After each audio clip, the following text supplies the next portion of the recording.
For over 2,000 years, philosophers had been asking the wrong questions. They asked whether we can know reality as it truly exists, whether God can be proven through reason, whether beauty is objective or subjective. Kant showed that these questions themselves were based on false assumptions about how human knowledge actually works. What makes Kant so remarkable is not just that he solved ancient philosophical problems, but that he revealed why they seemed unsolvable in the first place. He discovered that our minds are not passive mirrors reflecting reality, but active constructors that shape every aspect of our experience. This insight launched what he called a Copernican revolution in philosophy, comparable to the way Copernicus revolutionized astronomy. But Kant did far more than revolutionize theoretical philosophy. He created an entirely new foundation for ethics based on human reason and dignity. He developed a groundbreaking theory of beauty that bridged the gap between subjective feeling and objective judgment. He outlined a vision of world peace through international law that continues to influence global politics today. Most importantly, Kant showed us what it means to be human in the deepest sense. We are beings who exist in two worlds simultaneously. In the natural world, we are subject to physical laws like any other object. But in the moral world, we are free agents capable of acting according to principles we give ourselves through reason. This dual nature makes us unique in all of creation and gives us both tremendous dignity and awesome responsibility. The journey through Kant's philosophy is challenging but transformative. His ideas require careful thought and patient consideration. But those who make the effort discover not just abstract theories, but practical wisdom for living a meaningful human life. Every concept we will explore connects to fundamental questions about how you should think, act, and relate to others and the world around you. This comprehensive exploration will take you through every major aspect of Kant's philosophical system. We will see how his ideas developed from his early scientific interests to his mature critical philosophy. We will understand why his contemporaries called him the destroyer of all previous philosophy and the architect of something entirely new. Most importantly, we will see why Kant's insights remain as relevant today as they were over 2 centuries ago. Part 1. The Making of a Revolutionary Mind. Immanuel Kant was born on April 22, 1724, in Königsberg, Prussia, a bustling commercial city that was home to one of Europe's leading universities. His father was a harness maker, his mother a deeply religious woman who instilled in young Immanuel both intellectual curiosity and moral seriousness. The Kant family belonged to the Pietist movement, a form of Protestantism that emphasized personal religious experience and moral purity over formal doctrine. This early exposure to Pietism profoundly shaped Kant's later emphasis on moral duty and the primacy of practical reason over theoretical speculation. The Königsberg of Kant's youth was a cosmopolitan centre where German, Polish, Russian and Lithuanian cultures intersected. Ships arrived daily from across Europe bringing not just goods but ideas. The university attracted scholars from throughout the German-speaking world, creating an atmosphere of intellectual ferment that would prove crucial to Kant's development. This multicultural environment helped foster the cosmopolitan outlook that would later lead Kant to envision a world federation of nations dedicated to perpetual peace.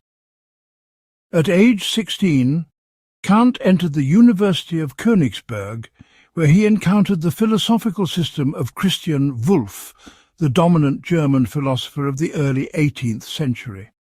Wolff had systematized the rationalist philosophy of Leibniz, creating an elaborate philosophical system that claimed to derive all knowledge from pure reason. But Kant also studied under Martin Nutzen, a professor who introduced him to the empirical methods of Isaac Newton and the skeptical arguments of David Hume. This exposure to both rationalist and empiricist traditions planted the seeds of Kant's later synthesis. Kant's favourite teacher, Knudsen, was a fascinating figure who combined deep religious faith with cutting-edge scientific knowledge. He was one of the first German scholars to fully grasp the revolutionary implications of Newton's physics. Under Knudsen's influence, Kant began to see that mathematics and physics revealed universal laws governing natural phenomena. This led to his first philosophical question. If nature operates according to universal laws that reason can discover, might there be similar universal laws governing human thought and action? In 1746, when Kant was 22, his father died, leaving the family in financial difficulty. Kant was forced to leave the university without completing his degree and work as a private tutor for wealthy families in the Königsberg countryside. This 9-year period of relative isolation proved crucial to his intellectual development.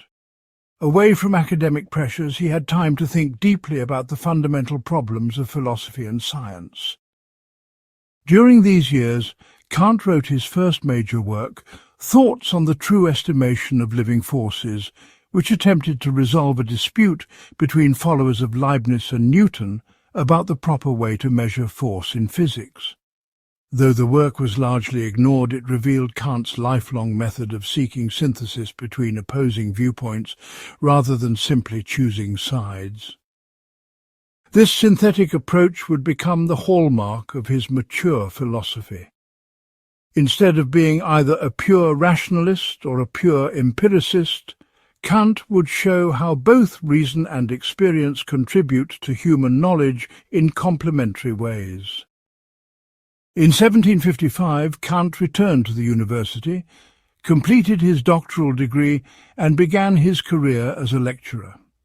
For the next 15 years, he taught an enormous range of subjects, including mathematics, physics, geography, anthropology, logic, metaphysics, and ethics. This broad teaching experience was invaluable because it forced Kant to think about how different areas of human knowledge relate to each other. He began to see that all human intellectual activities, from scientific investigation to moral judgment to aesthetic appreciation, might operate according to common underlying principles. During this pre-critical period, as scholars call it, Kant published important works on astronomy, anthropology, and natural philosophy. His Universal Natural History and Theory of the Heavens proposed what became known as the nebula hypothesis about the formation of the solar system. This work showed Kant's ability to think systematically about the largest possible questions. He was not content to study isolated phenomena, but sought to understand the fundamental principles governing the entire cosmos. The event that awakened Kant from what he called his dogmatic slumber was his encounter with the writings of David Hume in the 1760s. Hume had argued that we can never rationally justify our belief in causation, the existence of an external world, or even the continuity of personal identity. If Hume was right, then science, morality, and even basic reasoning about everyday experience lacked any rational foundation. This seemed to lead to complete skepticism about human knowledge. But Kant realized that Hume's arguments, while devastating to previous philosophical systems, actually pointed toward a solution. The problem was not that human reason is unreliable, but that philosophers had misunderstood how reason works. They had assumed that knowledge must either come entirely from reason independent of experience, or entirely from experience independent of reason. Kant saw that this was a false choice. What if knowledge requires both sensory input from experience and conceptual organization from reason? What if the mind actively structures experience rather than passively receiving it? What if space, time, causation, and other fundamental features of experience are contributions of the mind rather than properties of things as they exist independently of all minds? These revolutionary insights would form the core of Kant's critical philosophy. The breakthrough came when Kant realized that the same faculty that enables us to have scientific knowledge of nature might also be the source of moral obligation. Reason does not just discover laws governing the natural world, it also prescribes laws governing human action. Just as natural laws are universal and necessary, moral laws must be universal and necessary. This insight would lead to Kant's famous categorical imperative and his vision of human beings as autonomous moral agents. By 1770, Kant had developed the basic framework of his critical philosophy, though it would take another 11 years for him to work out the details and publish his first major critical work. During this silent decade, as it is sometimes called, Kant was engaged in what he described as the most difficult intellectual work of his life. He was not just developing new philosophical theories, but creating an entirely new way of approaching the fundamental questions of human existence. The result would be 3 monumental works that together constitute one of the greatest achievements in the history of human thought. Part 2. The Critical Turn and the First Critique.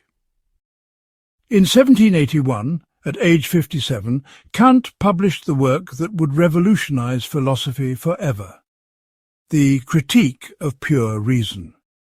This massive, complex book emerged from over a decade of intensive thinking about the fundamental nature of human knowledge. Kant later said he had been working on the problems addressed in this book for nearly 12 years, but the actual writing took only 4 to 5 months in a burst of creative intensity. The speed of composition shows how thoroughly Kant had worked out his ideas during the long period of preparation. The central question of the first critique is deceptively simple. How is synthetic a priori knowledge possible?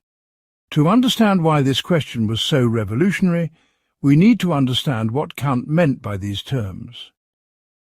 Analytic judgments are those where the predicate is already contained in the subject, like all bachelors are unmarried.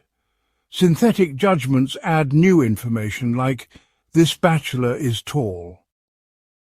A priori knowledge is independent of experience, while a posteriori knowledge comes from experience. Most philosophers assumed that all a priori knowledge must be analytic and all synthetic knowledge must be a posteriori. But Kant realized that mathematics and the fundamental principles of natural science are both synthetic and a priori. Mathematical judgments like 7 plus 5 equals 12 are synthetic because the concept of 12 is not contained in the concepts of 7 and 5. Yet mathematical truths are also a priori because they are universal and necessary, not dependent on particular experiences. Similarly, scientific principles like every event has a cause are synthetic because causation is not contained in the mere concept of an event, yet they are a priori because they apply universally to all possible experience. The existence of synthetic a priori knowledge proves that the mind actively contributes to the structure of experience. If we could only know things as they affect us passively, all knowledge would be either analytic or merely empirical. The fact that we have universal and necessary knowledge about the empirical world shows that the mind imposes its own forms and categories on the raw material of sensation. This insight became the foundation of what Kant called Transcendental idealism. Kant divided the critique of pure reason into two main sections: the transcendental aesthetic, which deals with the forms of sensible intuition, and the transcendental logic, which deals with the concepts and principles of understanding. Each section reveals different ways that the mind structures experience a priori. The aesthetic shows that space and time are not properties of things in themselves, but rather the forms through which we must intuit any object whatsoever. The logic shows that we apply 12 fundamental categories to organize our intuitions into coherent experience of objects. The method Kant employed in the first critique was entirely new in philosophy. He called it transcendental analysis because it seeks to discover the a priori conditions that make experience possible. Instead of asking what we can know about objects, Kant asked what must be true of our cognitive faculties in order for us to have the kind of experience we actually have. This shift from studying objects to studying the conditions of the possibility of experience was the essence of Kant's Copernican revolution. The critique established strict limits on what pure reason can accomplish. Reason can give us genuine knowledge only when it is applied to objects of possible experience. When reason tries to go beyond these limits and speculate about things in themselves, it inevitably falls into contradictions and illusions. This is why traditional metaphysics, which claim to prove the existence of God, the immortality of the soul, and the freedom of the will through pure reason alone, must be rejected as impossible. But Kant's limitation of knowledge was not a skeptical conclusion. On the contrary, by showing exactly what pure reason can and cannot accomplish, Kant secured the foundations of mathematics, natural science, and empirical knowledge generally. He showed that these forms of knowledge rest on solid a priori foundations, while also explaining why metaphysical speculation beyond the bounds of possible experience is futile. As he famously put it, he had to limit knowledge in order to make room for faith. The first edition of the critique was largely ignored or misunderstood when it appeared. Many readers found it impossibly difficult and abstract. Others interpreted it as a form of idealism similar to Berkeley's, which denied the existence of material objects. Kant was frustrated by these misinterpretations and spent considerable effort clarifying his position in later works. In 1787, Kant published a heavily revised second edition of the Critique that included important clarifications and a new section called The Refutation of Idealism. This section was designed to show that his transcendental idealism was actually a form of empirical realism. While space, time, and the categories are ideal in the sense of being contributed by the mind, the empirical objects we experience within space and time are perfectly real. Tables, chairs, trees, and other physical objects exist independently of our individual minds, even though they exist only within the framework of human experience generally. The impact of the first critique was enormous and immediate among those who understood it. It rendered obsolete the entire tradition of rationalist metaphysics that had dominated German philosophy for over a century. It also showed the limitations of British empiricism while preserving its insights about the importance of experience. Most importantly, it opened up entirely new ways of thinking about the relationship between mind and world, subject and object, appearance and reality. Part 3. Space and Time as Forms of Intuition. The Transcendental Aesthetic, the first major section of the Critique of Pure Reason, contains some of Kant's most revolutionary and counterintuitive claims. Here Kant argues that space and time are not features of reality as it exists independently of minds, but rather the necessary forms through which human sensibility must represent any object whatsoever. This doctrine has profound implications for how we understand the nature of physical reality, mathematics, and human experience itself. To understand Kant's argument, we must first distinguish between sensation and intuition. Sensation is the raw material that affects our senses when we encounter objects. But sensation by itself is just a chaotic manifold of impressions without any organization or structure. Intuition is sensation organized through the pure forms of space and time into a coherent representation of objects located in spatial and temporal relations. Kant offers several arguments for the ideality of space and time, each designed to show that they cannot be features of things as they exist in themselves. The metaphysical exposition argues that space and time are a priori representations that must be presupposed for any outer or inner experience. We cannot represent objects as existing outside spatial and temporal relations, nor can we represent space and time themselves as absent. Yet we can represent empty space and time without objects, which shows that space and time are more fundamental than any particular spatial or temporal contents. The Transcendental exposition argues that space and time must be pure intuitions rather than concepts, because mathematics depends on the construction of concepts in pure intuition. Geometry constructs its concepts by drawing lines, angles and figures in space, not by analyzing abstract concepts. Similarly, arithmetic constructs numbers by successive synthesis in time. If space and time were empirical concepts derived from experience, mathematics could not have the universal and necessary validity that it clearly possesses. Consider what this means for our understanding of physical reality. Everything we experience as physical, every object we perceive through the senses, exists only within the framework of space and time that our own minds provide.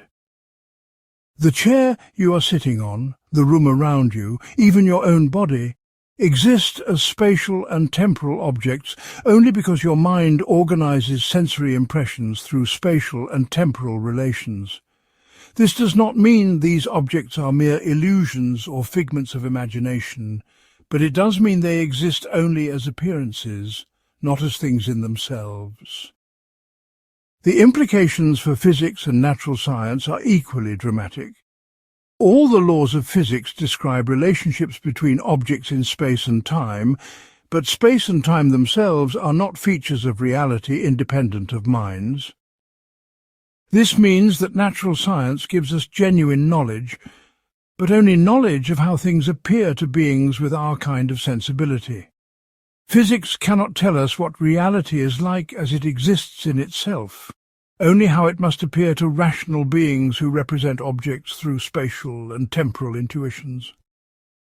Kant's theory also explains the nature and validity of mathematics in a completely new way. Mathematics is not about abstract objects existing in some Platonic realm, nor is it merely a useful tool for describing empirical patterns. Rather, mathematics describes the necessary structure of any possible experience for beings like us.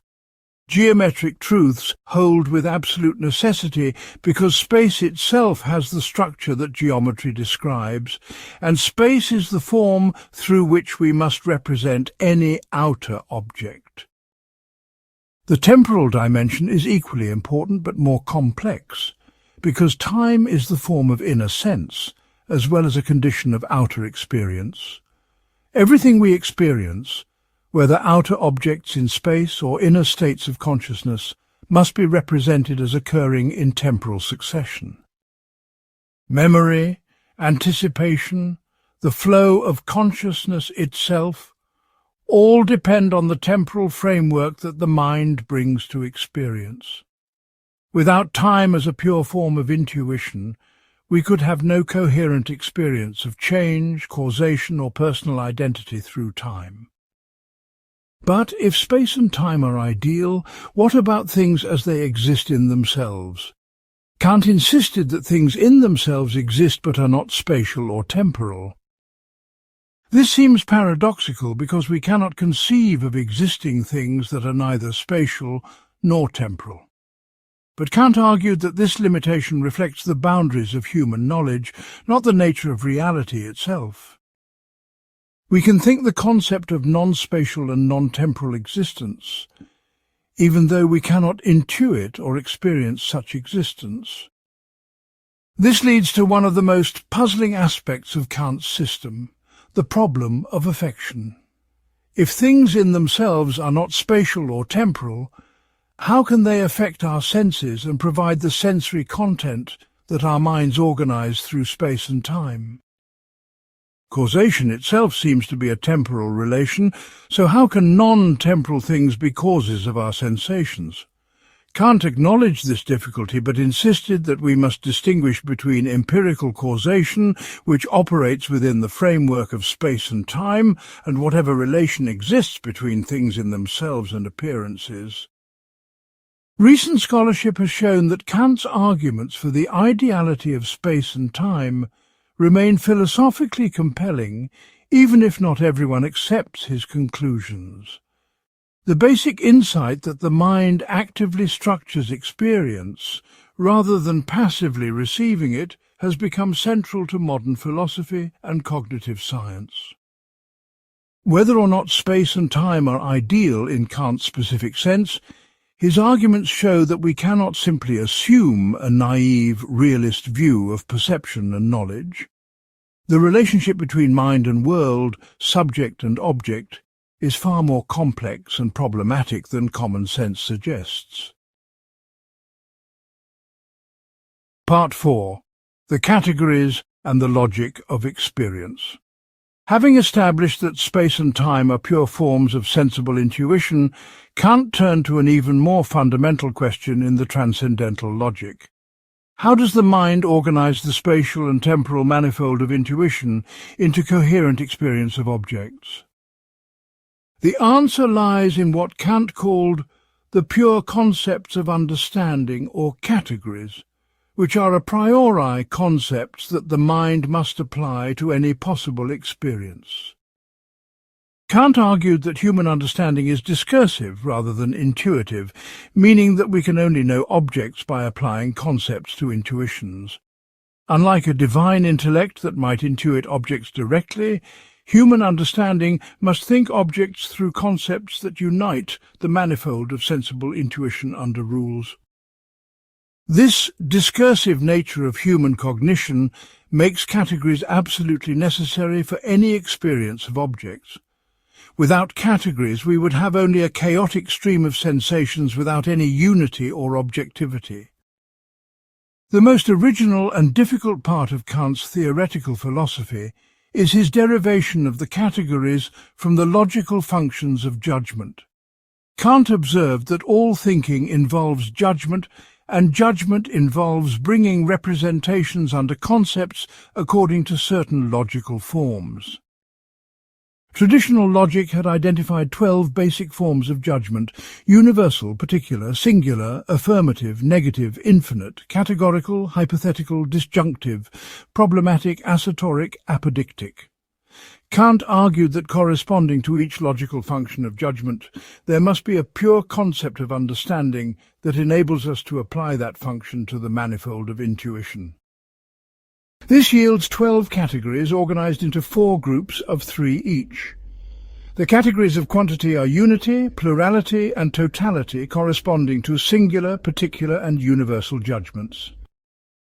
The categories of quality are reality, negation, and limitation, corresponding to affirmative, negative, and infinite judgments. The categories of relation are substance and accident, causality and dependence, and community or reciprocity, corresponding to categorical, hypothetical, and disjunctive judgments. The categories of modality are possibility and impossibility, existence and non-existence, and necessity and contingency, corresponding to problematic, assertoric, and apodictic judgments. Each category plays an essential role in making objective experience possible. The category of substance allows us to distinguish between persisting objects and their changing properties. Without this category, we could not experience a world of enduring things that undergo alteration. The category of causality enables us to connect events in necessary succession rather than merely observing temporal sequence. The category of unity allows us to recognize diverse properties as belonging to a single object rather than experiencing only disconnected qualities. But Kant faced a crucial problem. How can we be sure that these categories, which are pure concepts of understanding, actually apply to the empirical intuitions we receive through sensibility? This is what Kant called the problem of the transcendental deduction of the categories. It is not enough to show that we possess these concepts. We must prove that they necessarily apply to any possible experience. Otherwise, there would be no guarantee that our conceptual thinking corresponds to the objects we experience. Kant's solution was to show that the same spontaneous activity that produces the logical unity of concepts in judgment also produces the synthetic unity of intuitions in experience. The understanding does not just think concepts, it actively synthesizes the manifold of intuition according to rules that correspond to the categories. This synthesis is what transforms mere sensations into coherent experience of objects. Therefore, the categories must apply to anything that can count as an object of experience for us.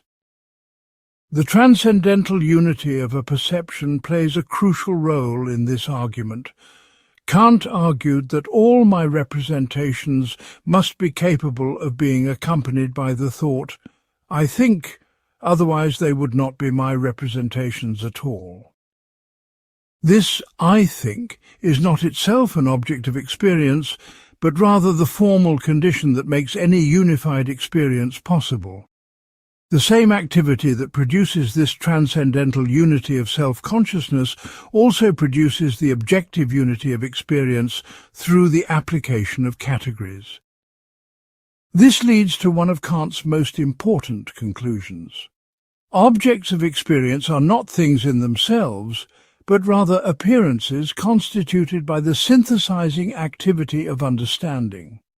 When we experience a house, we are not passively receiving impressions from a house that exists independently of our cognitive activity.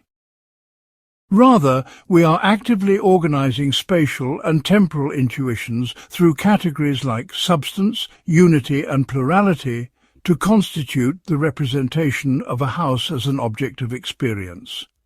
The house exists as an empirical object, but only within the framework of human cognition. The categories also provide the foundation for what Kant called the principles of pure understanding, which are synthetic a priori judgments that apply universally to objects of experience. These include the axioms of intuition, which state that all intuitions are extensive magnitudes, the anticipations of perception, which state that sensation has intensive magnitude, the analogies of experience, which include the principles of substance, causation, and interaction, and the postulates of empirical thinking, which define possibility, actuality, and necessity for objects of experience. The most famous of these principles is the second analogy, which states that all alterations occur according to the law of connection of cause and effect. This principle does not just describe how things happen to occur in our experience, it states a necessary condition for the possibility of experience itself. Without causal connection, we could not distinguish between objective temporal succession and merely subjective association of ideas. Causation is not something we discover in experience, but rather something we bring to experience in order to make objective experience possible in the first place. Part 5. The Transcendental Deduction and the Unity of Experience. The transcendental deduction of the categories stands as perhaps the most difficult and important argument in the entire critique of pure reason. Here, Kant attempts to prove that the 12 categories must necessarily apply to all objects of possible experience. Without this proof, the categories would be merely subjective concepts with no guaranteed relationship to the objective world we experience. The success or failure of this argument determines whether Kant can justify synthetic a priori knowledge and avoid both dogmatic rationalism and skeptical empiricism. The problem Kant faced was unprecedented in philosophy. Previous philosophers had simply assumed that our concepts somehow correspond to reality, either because concepts are innate ideas placed in us by God, or because concepts are abstracted from experience itself. But Kant had shown that the most fundamental concepts of understanding, the categories, are neither innate in the rationalist sense nor derived from experience in the empiricist sense. They are pure concepts that the understanding contributes to experience a priori. How then can we be certain they apply to the objects we experience? Kant's strategy was to show that the same spontaneous activity of understanding that produces conceptual unity in judgment also produces objective unity in experience. This argument proceeds through several interconnected steps, each revealing a different aspect of how understanding constitutes experience. The key insight is that experience itself is not a passive reception of given objects, but an active synthesis performed by understanding according to a priori rules. The argument begins with what Kant called the transcendental unity of apperception. This is not the empirical awareness of oneself as a particular person with specific characteristics, but rather the formal condition that makes any unified consciousness possible. For any set of representations to constitute a single experience, they must all be capable of being connected in one consciousness. As Kant put it, all my representations must be capable of being accompanied by the I think, otherwise they would be nothing to me. But this transcendental unity of apperception is not given as a fact. It must be produced through an act of synthesis. The manifold of intuition comes to us as a mere succession of different representations without any inherent unity. To transform this manifold into unified experience, understanding must actively connect these representations according to rules.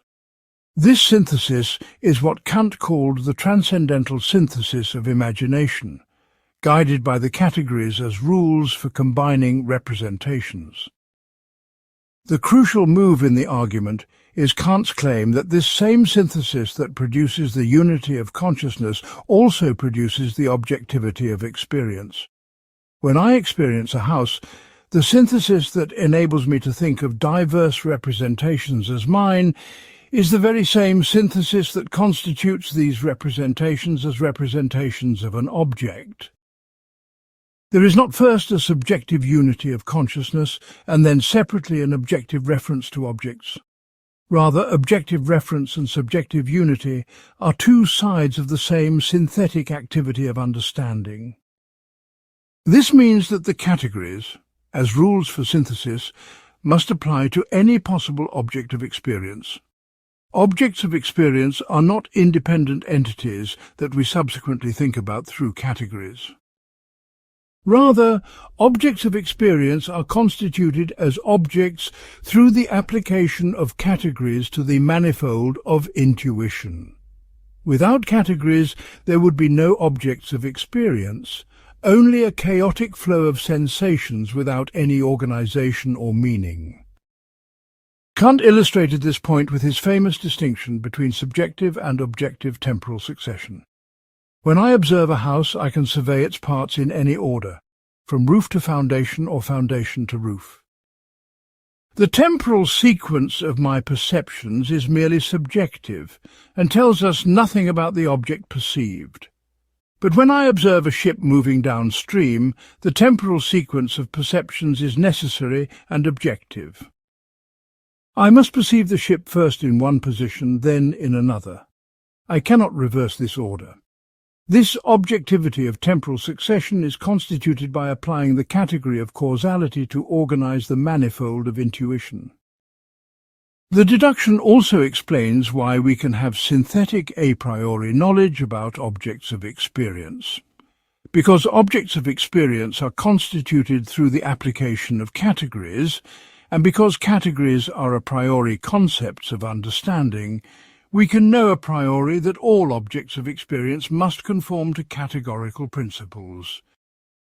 This is not because we impose arbitrary forms on independent reality, but because objects of experience exist as objects only through the synthesizing activity of understanding. To be an object of experience just means to be synthesized according to categorical rules. However, the deduction also establishes strict limits on the scope of categorical knowledge. Categories apply necessarily to objects of possible experience, but only to such objects.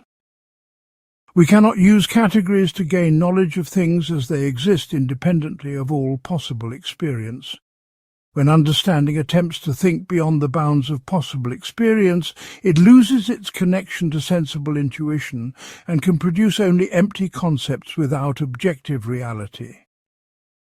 The Transcendental deduction underwent significant revision between the first and second editions of the Critique. The first edition version emphasized the role of imagination in synthesis, while the second edition gave greater prominence to understanding and apperception. Both versions aim to prove the same conclusion, but through slightly different argumentative strategies. The core insight remains constant. The conditions that make unified self-consciousness possible are the same conditions that make objective experience possible. Contemporary philosophers continue to debate whether Kant's argument succeeds.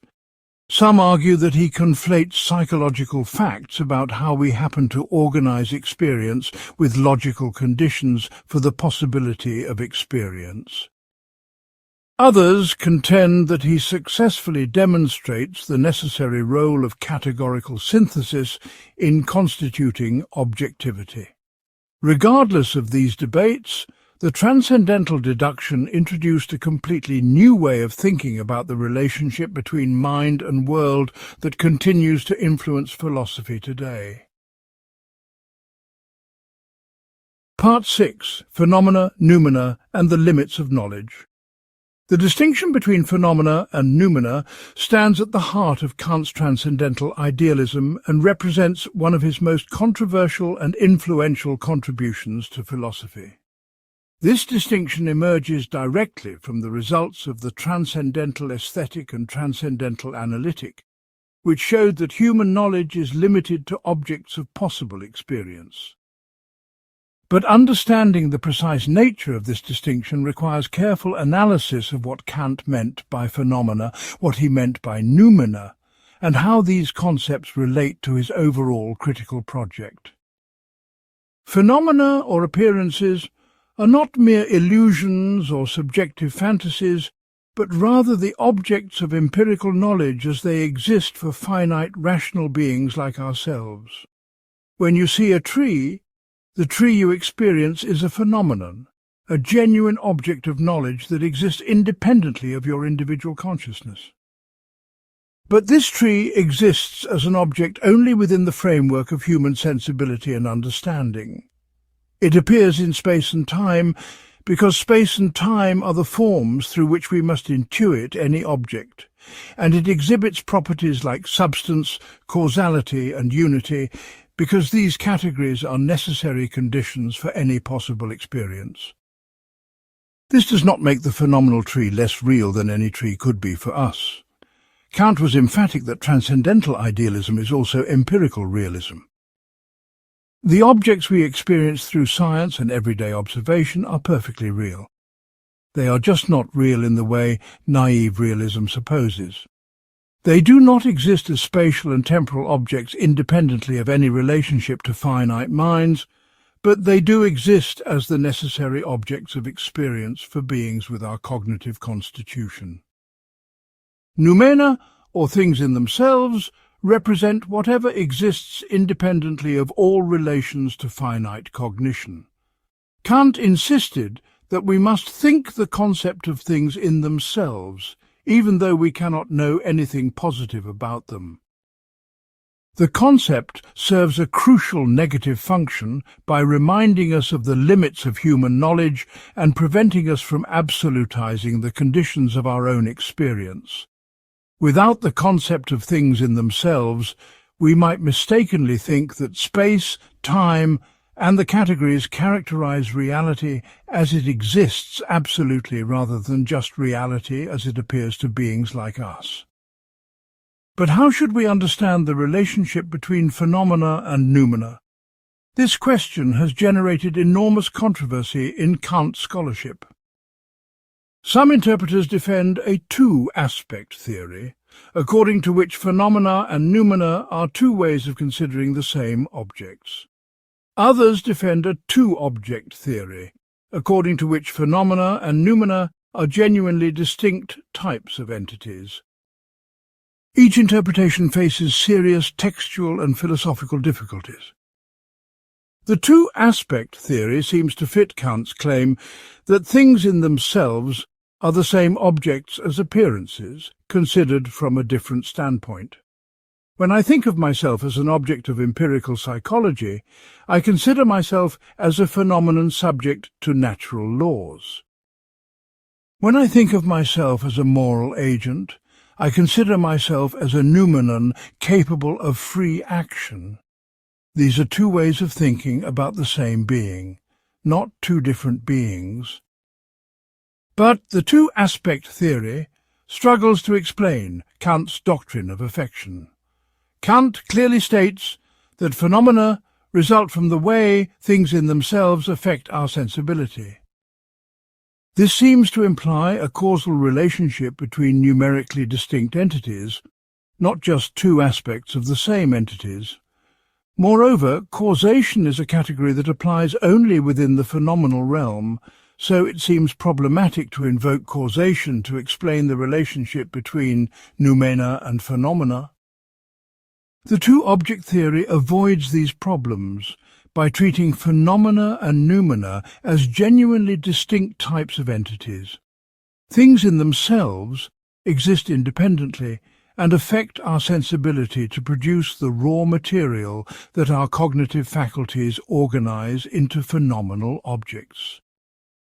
This interpretation seems to fit better with Kant's frequent claims about affection, and his insistence that appearances cannot be appearances of nothing.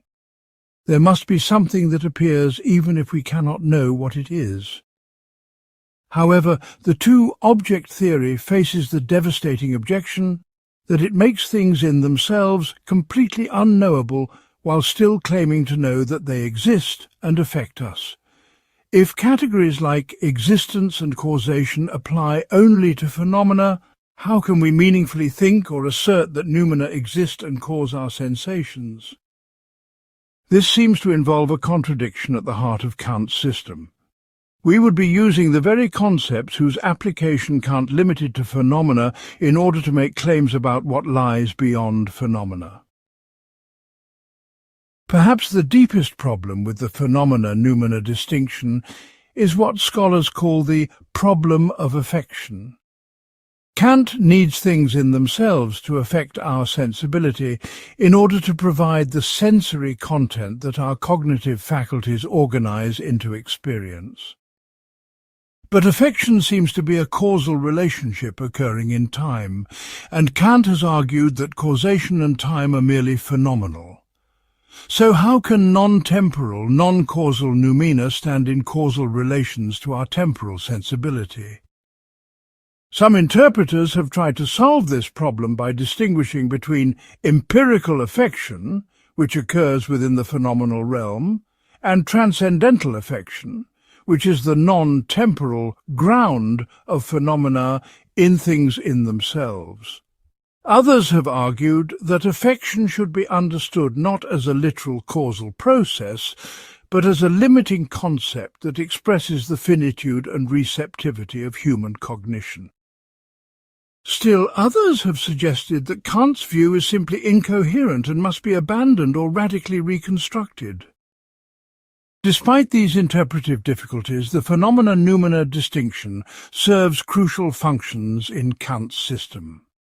It explains how we can have genuine knowledge that is nonetheless limited in scope. It provides the foundation for Kant's moral philosophy by preserving a realm in which freedom is possible. It prevents the dogmatic extension of scientific concepts beyond their proper domain. And it maintains a proper humility about the limits of human reason while still vindicating reason's legitimate claims within those limits. Part 7. The Antinomies and the Illusions of Pure Reason. In the Transcendental dialectic, the final major section of the Critique of Pure Reason, Kant revealed how pure reason inevitably generates illusions when it attempts to transcend the bounds of possible experience. These are not accidental errors that better reasoning could avoid, but necessary illusions that arise from the very nature of reason itself. Understanding these illusions is crucial for grasping both the power and the limitations of human rational faculty. Reason seeks systematic unity and completeness in knowledge. It is not satisfied with the piecemeal knowledge that understanding provides through experience, but demands absolute totality and unconditional first principles.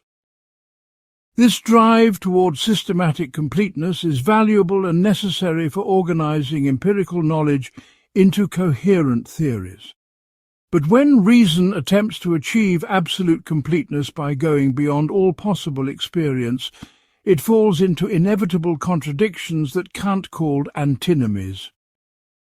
The four antinomies of pure reason represent four fundamental questions that human reason cannot help asking, but cannot possibly answer.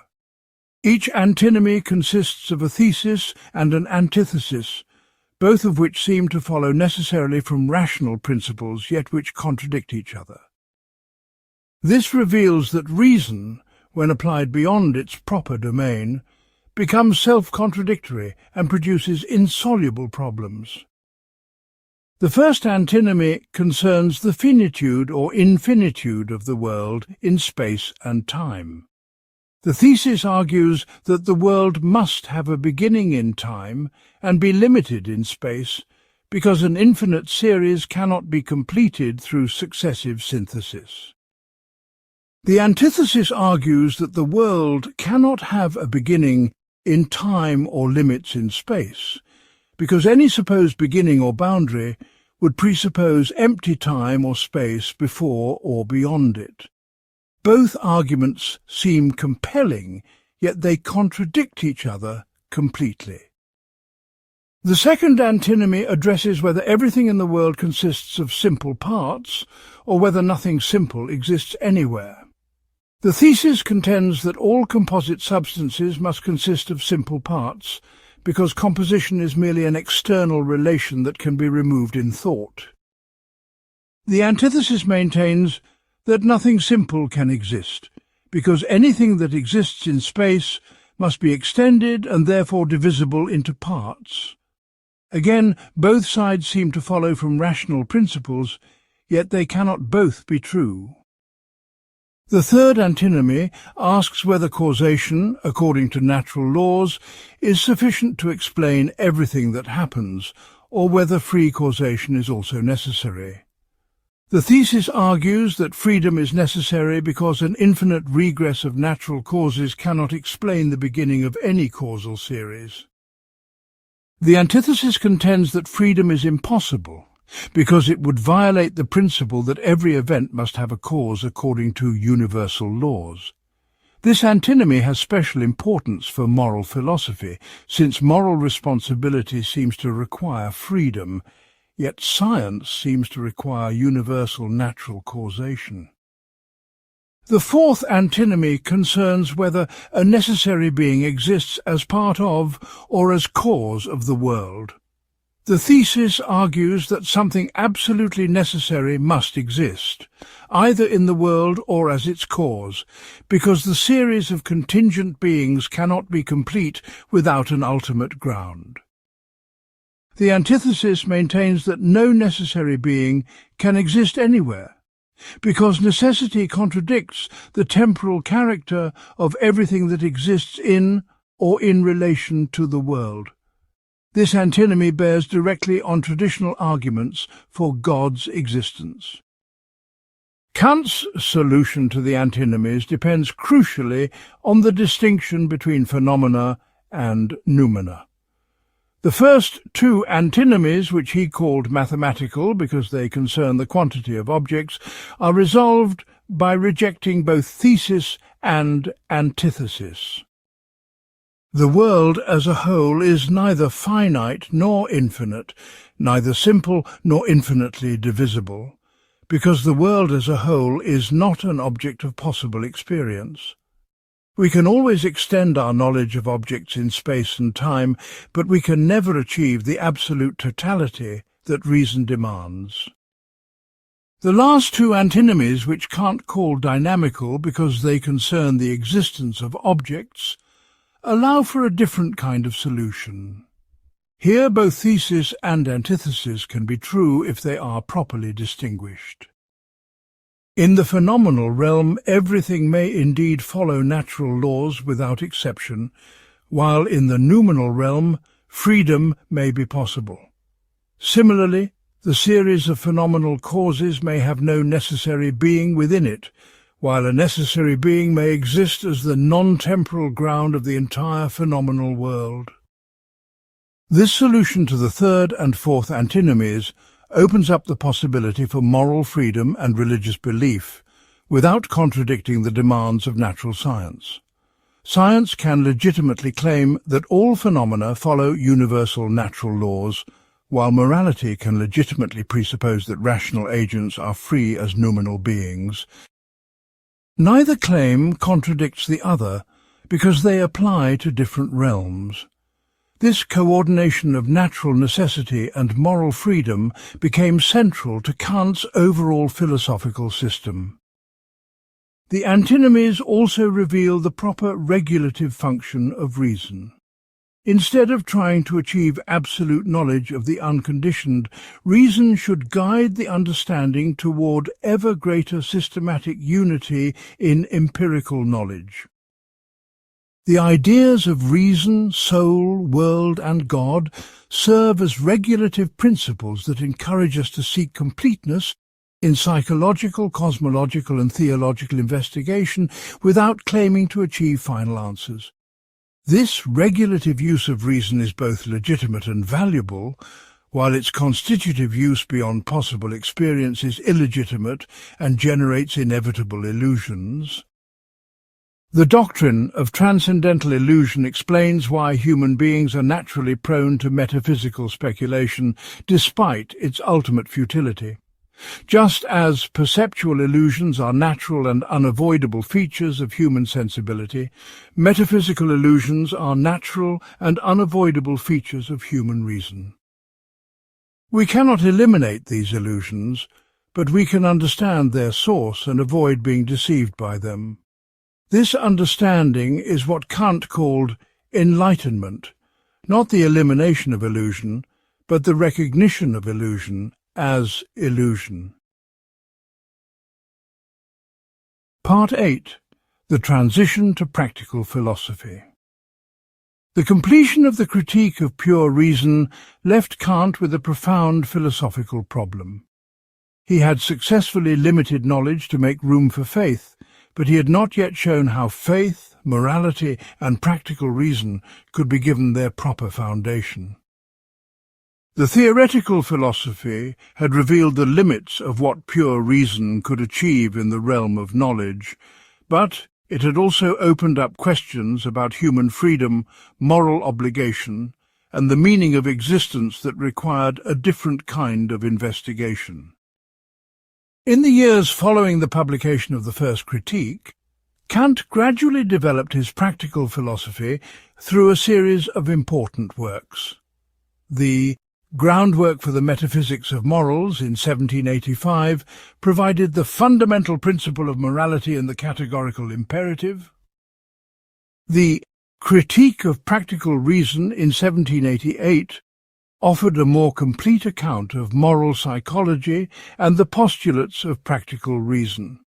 The Metaphysics of Morals in 1797 applied these principles to questions of right and virtue. But even before these major works appeared, Kant had begun to sketch the outlines of his practical philosophy in shorter essays that revealed the direction of his thinking.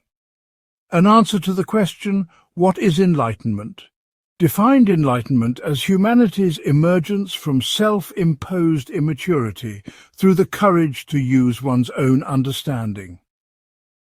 Idea for a universal history with a cosmopolitan purpose envisioned human progress toward a worldwide confederation of republican states.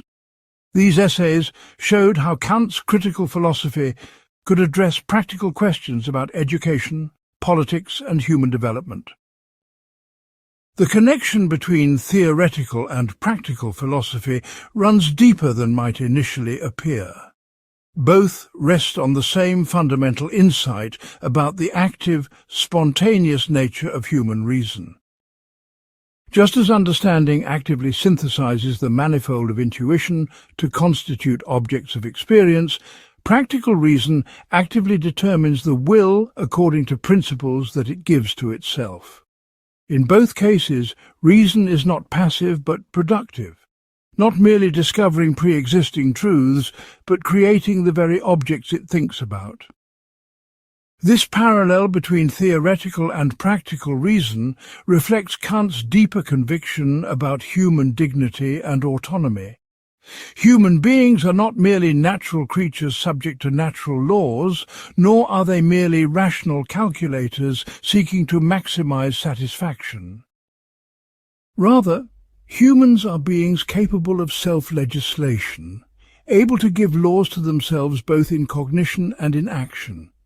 This capacity for autonomy is what makes humans distinctively valuable and gives them a dignity that transcends all merely natural or economic value. The concept of freedom plays a crucial mediating role between theoretical and practical philosophy. In the third antinomy, Kant had shown that freedom is at least possible because the deterministic laws of nature apply only to phenomena, not to things in themselves. But possibility is not enough for morality. Morality requires that freedom be actual. The task of practical philosophy is to show that freedom is not just a theoretical possibility, but a practical reality that we must presuppose in all moral judgment and action. Kant's approach to practical philosophy was revolutionary in several respects.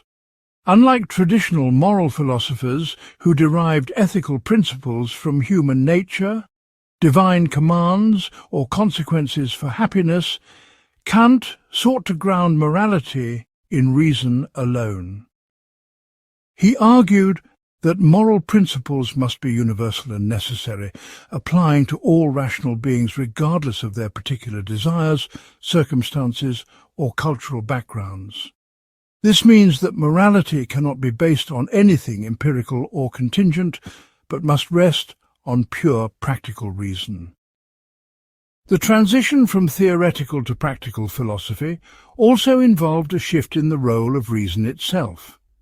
In the theoretical sphere, reason serves understanding by providing regulative ideas that guide empirical inquiry toward systematic unity. But in the practical sphere, reason becomes constitutive, actually determining the principles according to which the will should act. Practical reason does not just think about action, it produces action by determining the will through moral principles. This difference explains why practical reason can achieve what theoretical reason cannot. While theoretical reason cannot give us knowledge of things in themselves, practical reason can give us access to our own noumenal nature as free moral agents. Through moral consciousness, we become aware of ourselves as members of an intelligible world governed by moral laws rather than merely natural laws. Morality thus provides a kind of practical knowledge of the supersensible that theoretical philosophy had shown to be impossible. The primacy of practical reason in Kant's system reflects his conviction that the fundamental questions of human existence are practical rather than theoretical. What matters most is not what we can know, but what we ought to do. Knowledge has value primarily as it contributes to moral action and human flourishing. This does not make Kant anti-intellectual, but it does make him insistent that intelligence serves ultimately practical purposes. The development of Kant's practical philosophy also reflected his engagement with contemporary political and social movements. He lived through the American Revolution, the French Revolution, and the early stages of the Industrial Revolution. His moral and political writings grappled with questions of individual rights, democratic government, international relations and social progress that were central to the Enlightenment. Yet Kant always approached these issues from the standpoint of philosophical principle rather than mere political expediency. Part 9. The Categorical Imperative and the Foundation of Morality. The categorical imperative stands as Kant's most famous and influential contribution to moral philosophy. This principle represents Kant's attempt to discover the fundamental law that governs moral action and to ground ethics in pure practical reason rather than empirical considerations. Unlike hypothetical imperatives, which tell us what to do if we want to achieve particular goals, the categorical imperative commands unconditionally, applying to all rational beings simply by virtue of their rationality. Kant arrived at the categorical imperative through careful analysis of ordinary moral consciousness. He observed that when we make moral judgments, we implicitly claim universal validity for our principles. If lying is wrong, it is not wrong just for me in my particular circumstances, but wrong for anyone in relevantly similar circumstances. This universalizability seems to be built into the very concept of moral judgment, distinguishing it from mere expressions of preference or statements about what is prudent. The first and most famous formulation of the categorical imperative states, "Act only according to that maxim whereby you can at the same time will that it should become a universal law." This formula of universal law requires us to test our proposed actions by asking whether we could consistently will everyone to act on the same principle. If universal adoption of our maxim would be impossible or self-contradictory, then the action is morally forbidden. If universal adoption is possible and consistent, then the action is morally permissible, and if we are obligated to adopt the maxim, the action is morally required. Kant illustrated this test with several examples that have become classical in moral philosophy. Consider the maxim of making false promises when in financial difficulty. If everyone adopted this maxim, the institution of promising would collapse because no one would believe promises anymore. Since the maxim undermines the very condition that makes it possible, it fails the test of universalizability and is therefore morally wrong. Similarly, consider the maxim of refusing to help others in distress. While it might be logically possible for everyone to adopt this maxim without direct contradiction, we cannot consistently will it as a universal law. As finite beings, we inevitably face situations where we need help from others. Willing a world where no one helps anyone would be willing a world where we ourselves could never receive needed assistance, which contradicts our rational will for our own well-being. The second major formulation, known as the formula of humanity, states, "Act so that you treat humanity, whether in your own person or in that of another, always as an end and never merely as a means. This formulation emphasizes the inherent dignity of rational beings and prohibits treating people as mere tools for achieving our goals. It does not forbid treating people as means. We do this legitimately whenever we employ someone or ask for directions, but it forbids treating them merely as means without regard for their own rational agency and ends. The formula of humanity captures something crucial about moral wrongness that the formula of universal law might miss. When we lie to someone, deceive them, coerce them, or manipulate them, we treat them merely as obstacles to overcome or tools to use rather than as rational agents capable of making their own decisions. This violates their dignity as persons regardless of whether our particular maxim could be universalized. The formula of humanity thus provides both a test for moral action and an explanation of why certain actions are wrong. Kant argued that these two formulations are ultimately equivalent, being different expressions of the same fundamental principle. The formula of universal law emphasizes the form of moral action, its universalizability, while the formula of humanity emphasizes its matter, respect for rational nature. Both formulations derive from the concept of rational agency as autonomous self-legislation. Rational beings can be moral agents only if they can give universal laws to themselves through reason, and they deserve moral respect only because they possess this capacity for autonomy.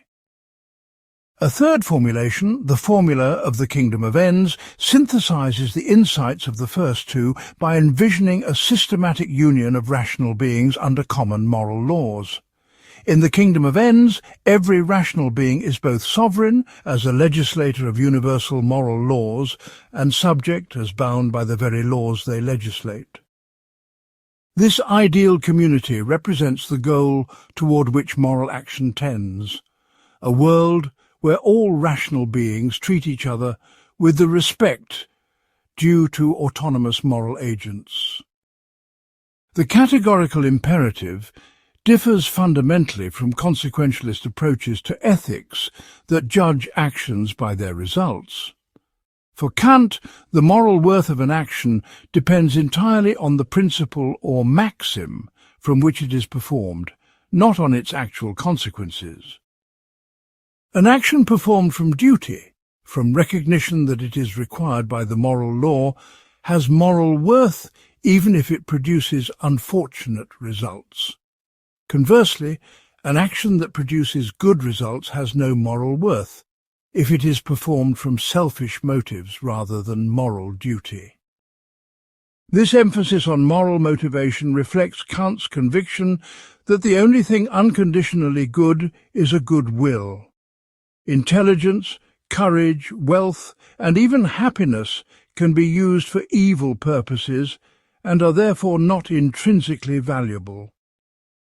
But a will that consistently chooses to act from moral duty, regardless of inclination or consequence, is good without qualification.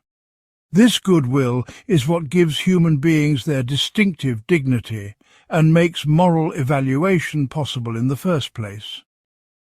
Recent scholarship has emphasized that Kant's categorical imperative should not be understood as providing a mechanical decision procedure for resolving moral dilemmas. Rather, it articulates the fundamental principle that guides moral deliberation and explains why certain types of actions are right or wrong.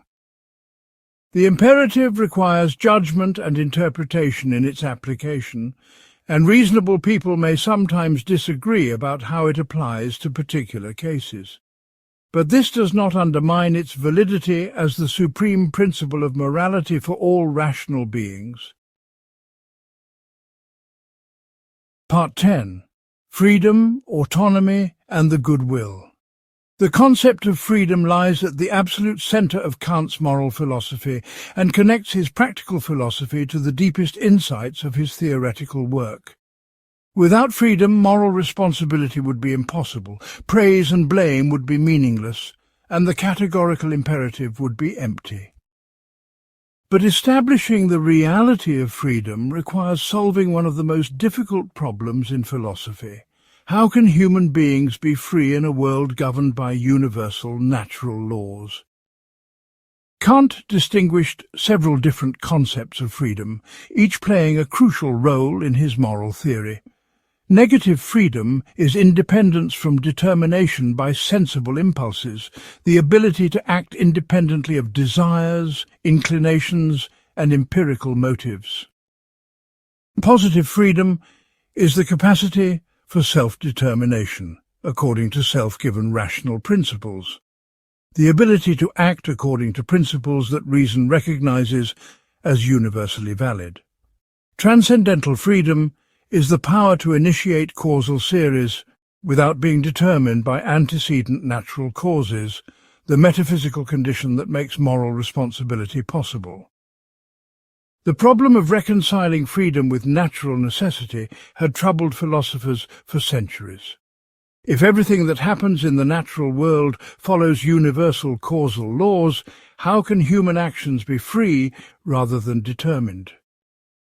Previous philosophers had either denied genuine freedom, reducing human action to natural causation, or denied the universality of natural laws, creating exceptions for human action. Both solutions seemed to Kant unsatisfactory because they either eliminated moral responsibility or undermined the foundations of natural science. Kant's solution depended crucially on his transcendental idealism and the distinction between phenomena and noumena.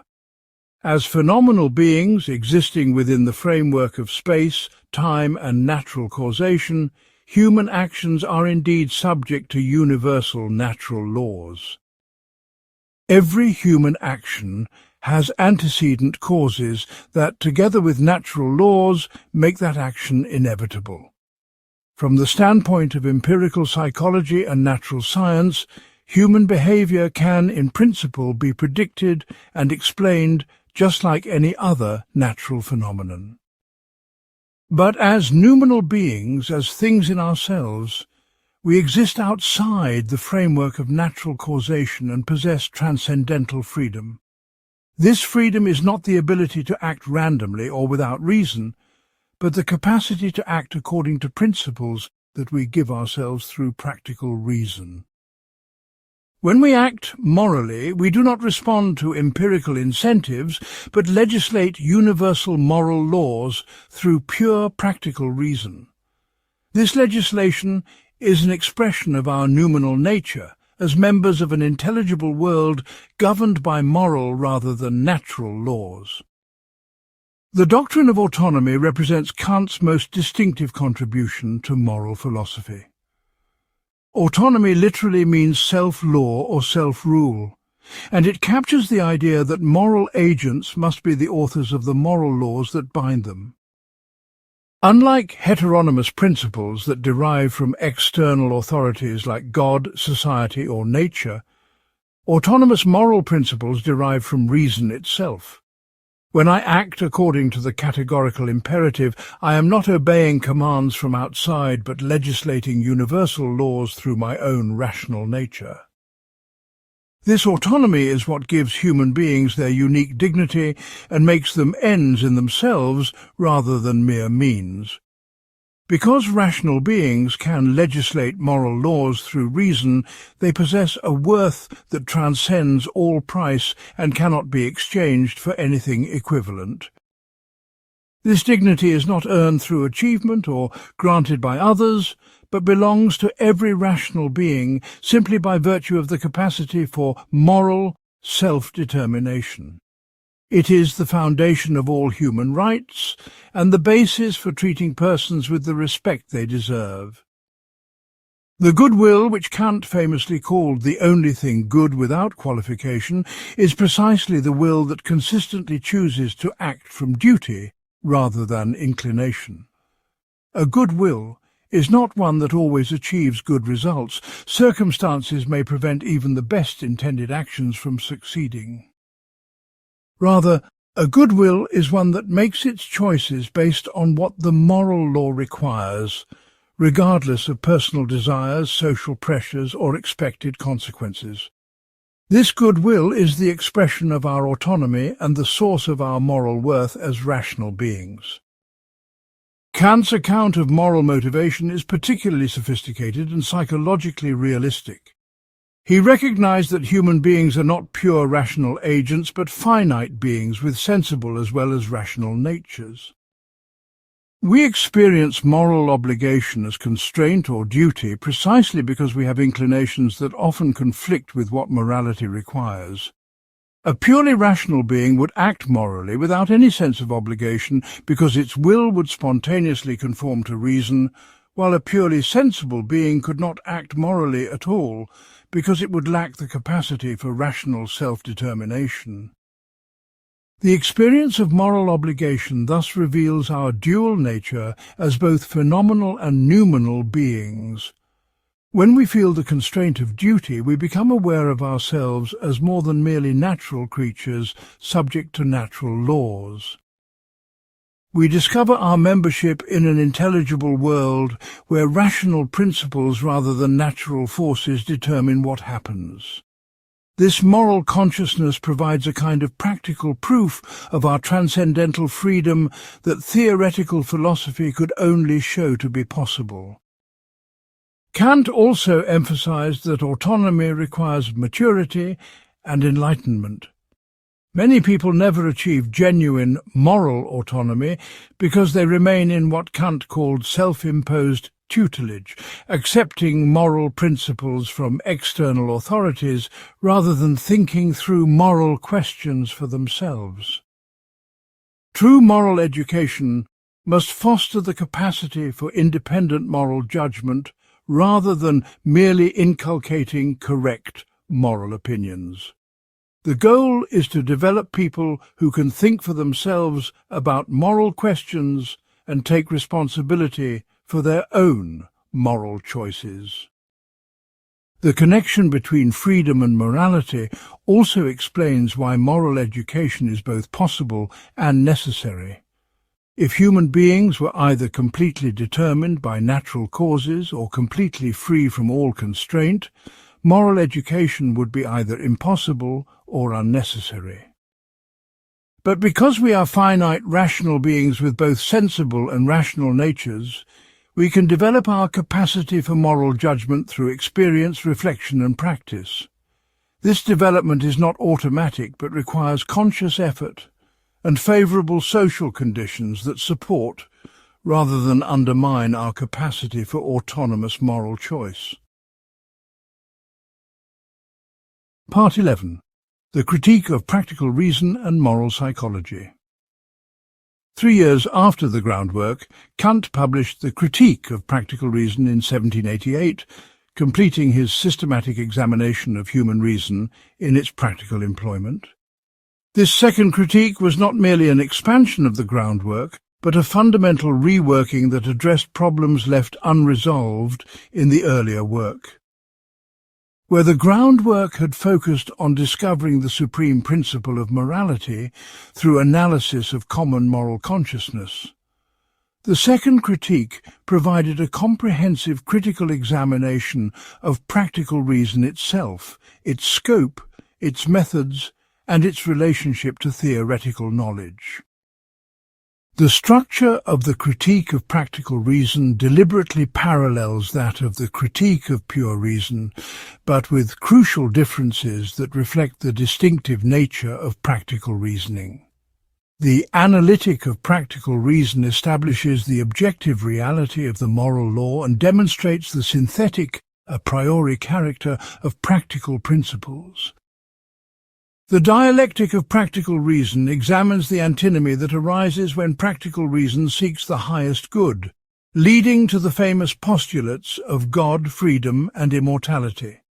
This parallel structure emphasizes that practical reason has its own legitimate domain and methods, distinct from but coordinate with theoretical reason.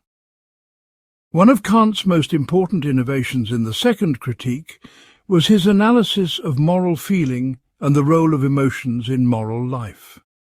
He introduced the concept of respect as the unique feeling produced by recognition of the moral law. Unlike empirical feelings such as fear, love or desire, respect is produced a priori by reason itself and serves as the incentive for moral action.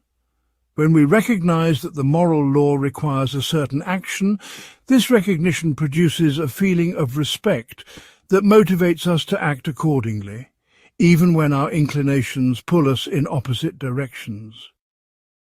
This account of moral feeling solved a crucial problem in Kant's ethics. How can pure reason motivate action if human beings are not purely rational, but have sensible natures that respond to feelings and inclinations? Kant's answer was that practical reason does not bypass sensibility, but works through it by producing its own distinctive feeling. Respect for the moral law is both rational, because it is produced by reason's recognition of moral obligation, and sensible, because it provides the emotional motivation needed to move finite rational beings to action. The critique of practical reason also provided Kant's most detailed analysis of the relationship between duty and inclination in human moral psychology. He distinguished three types of action based on their relationship to moral duty and natural inclination. Actions contrary to duty are those that violate moral obligations and are clearly wrong. Actions in accordance with duty but from inclination are those that happen to coincide with moral requirements but are performed for selfish reasons. Only actions from duty, performed because the moral law requires them regardless of inclination, possess genuine moral worth. This analysis led to some of Kant's most controversial claims about moral psychology. He argued that natural sympathetic feelings, while admirable and useful, cannot be the foundation of moral action because they are unreliable and partial. A person who helps others from natural compassion is certainly better than one who harms others from cruelty, but such help lacks the universality and necessity that morality requires. Only when we help others because reason tells us that their rational nature deserves respect do our actions have genuine moral worth. Critics have often accused Kant of demanding that we act without emotion or even against our natural feelings, but this misunderstands his position. Kant did not oppose emotions or natural inclinations as such, but only insisted that they cannot serve as the ultimate ground of moral obligation. When duty and inclination coincide, as they often do, we can act gladly from duty while also satisfying our natural desires.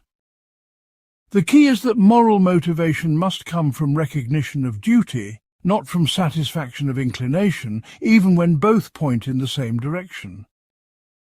The second critique also developed Kant's account of moral education and character development. He argued that moral character is not a natural gift, but an achievement that requires constant effort and vigilance. We cannot simply decide to be moral and then rest on our decision. Rather, we must continually work to strengthen our commitment to duty and weaken the influence of selfish inclinations. This process of moral self-cultivation is never complete because finite rational beings always face the temptation to prioritize personal happiness over moral obligation.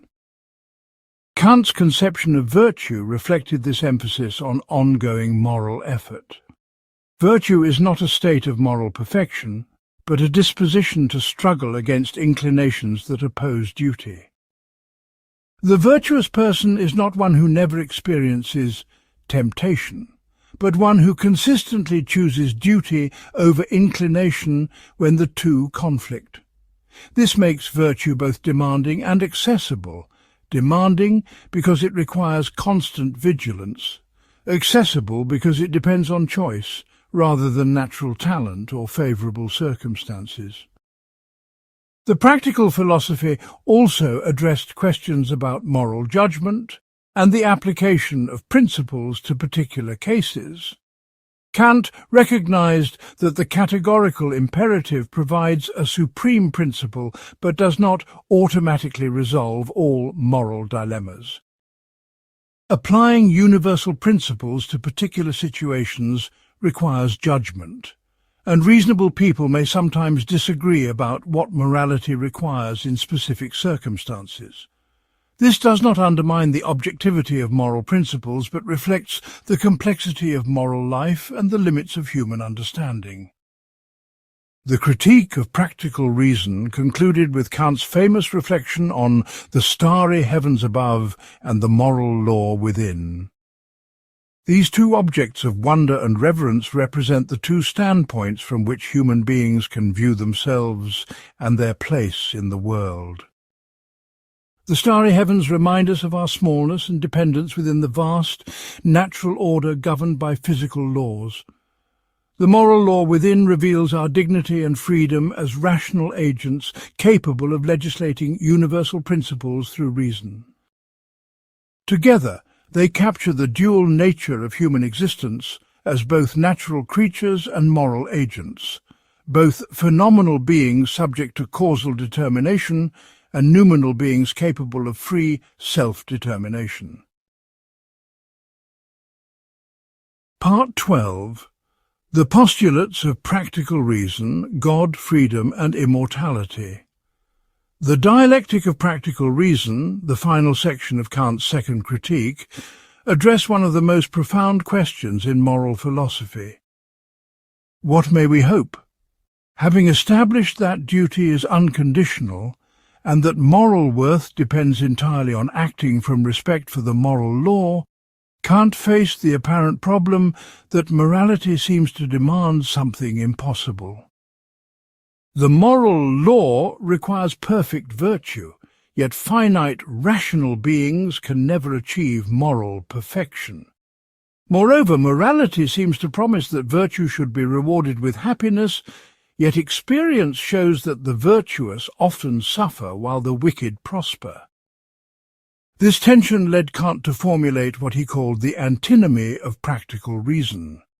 On one hand, the moral law demands that we strive for the highest good, which Kant defined as the complete combination of virtue and happiness in exact proportion. On the other hand, this highest good seems impossible to achieve, either because perfect virtue is beyond human capacity, or because the natural world does not guarantee that virtue will be rewarded with happiness. If the highest good is both morally required and practically impossible, then moral action itself becomes irrational. Kant's solution was to argue that practical reason must postulate certain conditions that make the highest good possible, even though theoretical reason cannot prove these conditions exist. These postulates are not arbitrary assumptions, but rational requirements that follow from the moral law itself. If we have an unconditional duty to promote the highest good, then reason must assume that this good is possible, which in turn requires postulating freedom, immortality, and God's existence. These postulates represent a unique form of rational belief that is neither theoretical knowledge nor mere opinion, but practical faith grounded in moral obligation. The postulate of freedom is the most fundamental, because without it, moral obligation would be meaningless. We cannot be held responsible for actions we cannot control, and moral commands would be empty if we lacked the power to obey or disobey them. While theoretical reason cannot prove that we are free, indeed it suggests that everything in the phenomenal world follows natural laws, practical reason must assume our freedom as a condition of moral responsibility. This postulate does not extend our theoretical knowledge but provides a practical certainty based on our undeniable awareness of moral obligation.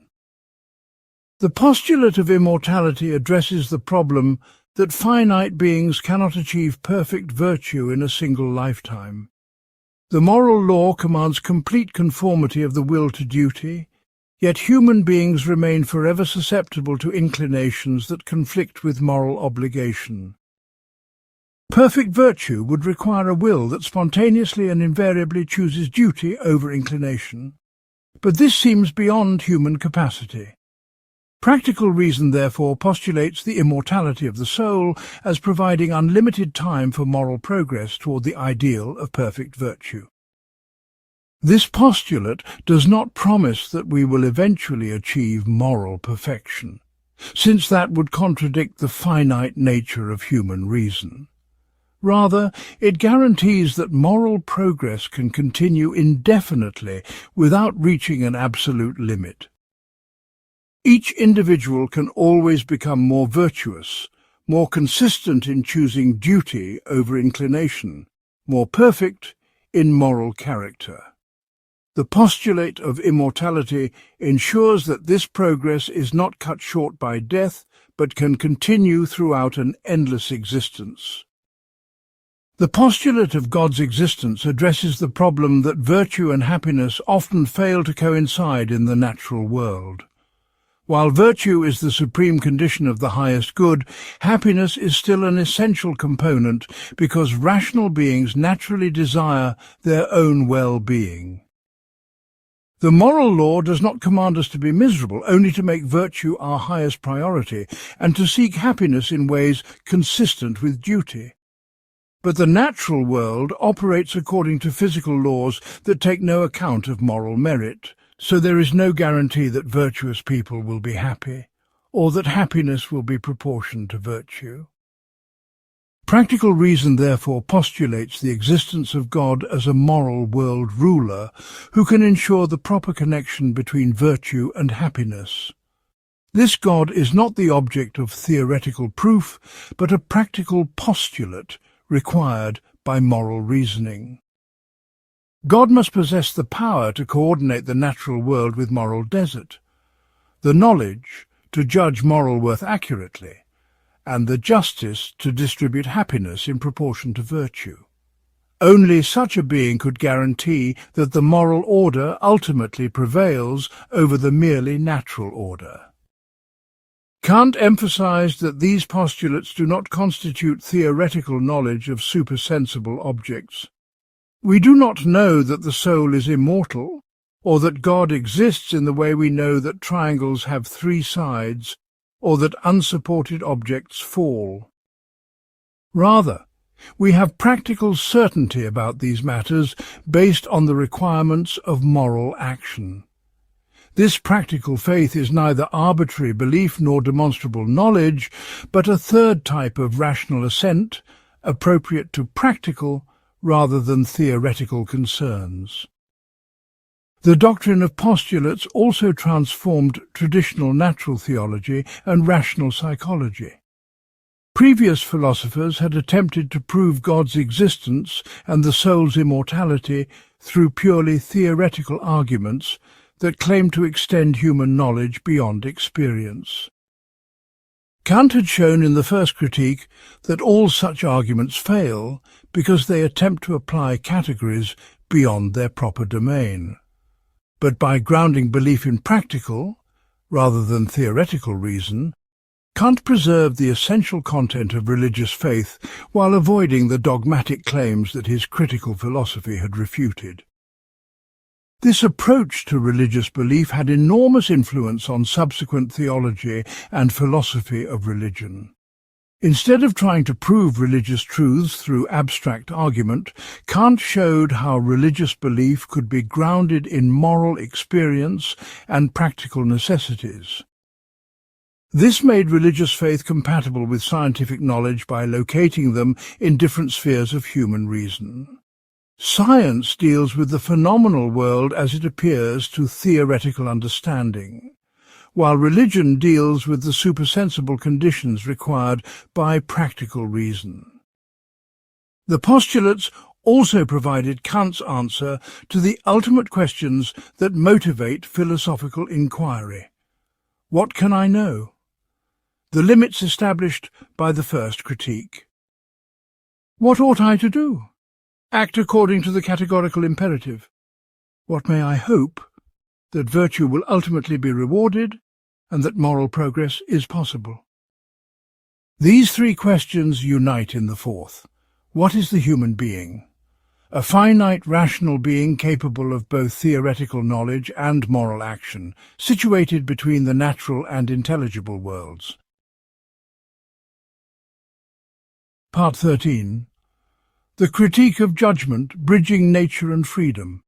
In 1790, Kant published his third and final critique, the Critique of the Power of Judgment, which he considered necessary to complete his critical philosophy.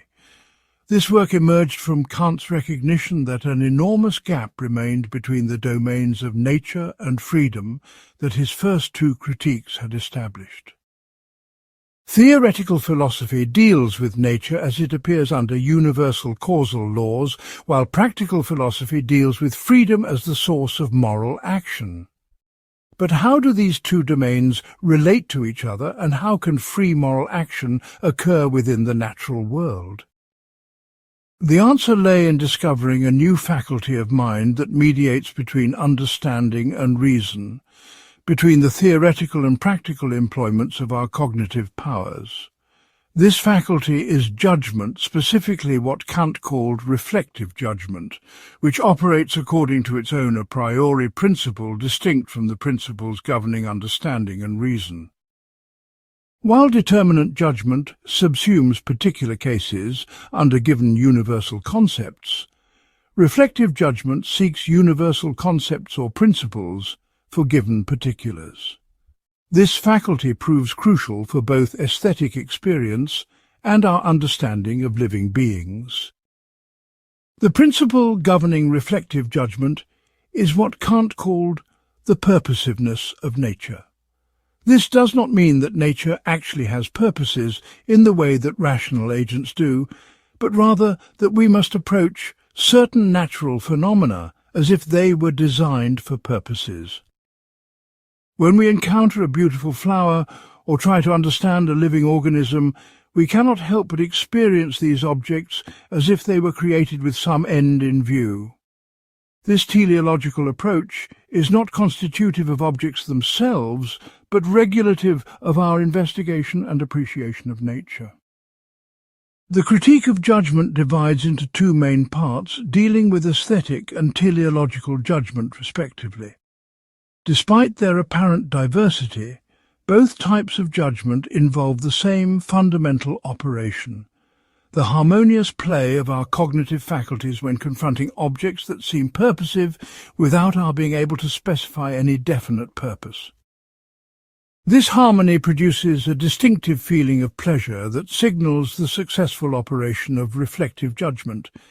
In aesthetic judgment, this feeling is the basis for claims about beauty and sublimity. In teleological judgment, it guides our investigation of living beings and natural systems. The third critique also serves a crucial architectonic function in Kant's philosophical system. It shows how the apparent dualism between nature and freedom can be overcome through recognizing that nature itself, properly understood, points beyond itself towards supersensible ideas. Beautiful objects in nature seem to be designed for our cognitive faculties, suggesting a deeper harmony between mind and world than mechanical causation could explain. Living beings exhibit an internal purposiveness that cannot be fully explained by purely mechanical principles, pointing toward a teleological understanding of nature that complements but does not contradict scientific explanation. Kant's investigation of judgment revealed that this faculty plays a much more fundamental role in human cognition than previous philosophers had recognized. Judgment is not simply the mechanical application of concepts to intuitions, but a creative activity that discovers connections and relationships not given in advance. In scientific investigation, reflective judgment guides the search for empirical laws and enables the classification of natural phenomena into systematic hierarchies. In aesthetic experience, it enables us to appreciate beauty and sublimity in ways that transcend mere conceptual understanding. The doctrine of reflective judgment also explained how empirical concept formation is possible. If understanding only possessed the 12 categories established in the first critique, it could not form the specific empirical concepts needed for scientific investigation and everyday experience. Reflective judgment bridges this gap by seeking systematic connections among empirical phenomena and forming concepts that organize experience in ways not determined by the categories alone. This makes reflective judgment indispensable for the transition from transcendental to empirical knowledge. Perhaps most importantly, the third critique showed how human beings can feel at home in the natural world, despite their dual nature as both natural creatures and moral agents. When we experience beauty in nature, we feel a harmony between our cognitive faculties and the objects we encounter, suggesting that nature is somehow adapted to our ways of thinking and feeling. When we study living beings, we discover organizational principles that parallel the rational purposiveness we find in human action. These experiences provide what Kant called a fortunate chance that enables us to feel that nature and freedom can coexist harmoniously. The aesthetic theory developed in the Critique of Judgment had enormous influence on subsequent art and literary criticism. Kant's analysis of genius as the capacity to create original works that serve as examples for others became central to Romantic theories of artistic creation. His account of aesthetic ideas as representations that give much to think about without being reducible to concepts influenced theories of symbolic meaning and poetic language. His emphasis on the autonomy of aesthetic judgment helped establish the modern conception of art as valuable for its own sake rather than merely as decoration or moral instruction. The teleological theory proved equally influential in biology and natural science. Kant's analysis of organisms as natural purposes that cannot be fully explained by mechanical causation anticipated later developments in biology and systems theory. His argument that teleological judgment is regulative rather than constitutive provided a way of accommodating purposive explanation within a mechanistic worldview. This approach influenced figures like Darwin, who saw natural selection as providing a mechanical explanation for apparent design in nature. The Critique of Judgment thus completed Kant's critical philosophy by showing how the theoretical and practical domains established in his first two critiques could be systematically related. Nature and freedom are not simply opposed realms, but aspects of a larger whole that human reason can comprehend through different but complementary approaches. This systematic unity was crucial for Kant's vision of philosophy, as providing a complete account of human reason and its proper employment in all spheres of experience. Part 14. Aesthetic Judgment and the Beautiful. Kant's analysis of aesthetic judgment in the Critique of Judgment revolutionized philosophical thinking about beauty and art. Unlike previous theories that located beauty either in objective properties of things or in subjective preferences of individuals, Kant argued that aesthetic judgment involves a unique form of reflective activity that is both subjective and universal. When we judge something beautiful, we make a claim about our own response to the object. Yet we expect others to share our judgment and consider them mistaken if they disagree. This paradox of subjective universality lies at the heart of aesthetic experience. Kant analyzed judgments of beauty through 4 moments corresponding to the 4 logical functions of judgment: quality, quantity, relation, and modality. Each moment reveals a distinctive feature of aesthetic judgment that distinguishes it from both theoretical judgments about truth and practical judgments about goodness. Together, these 4 moments provide a complete analysis of what Kant called judgments of taste.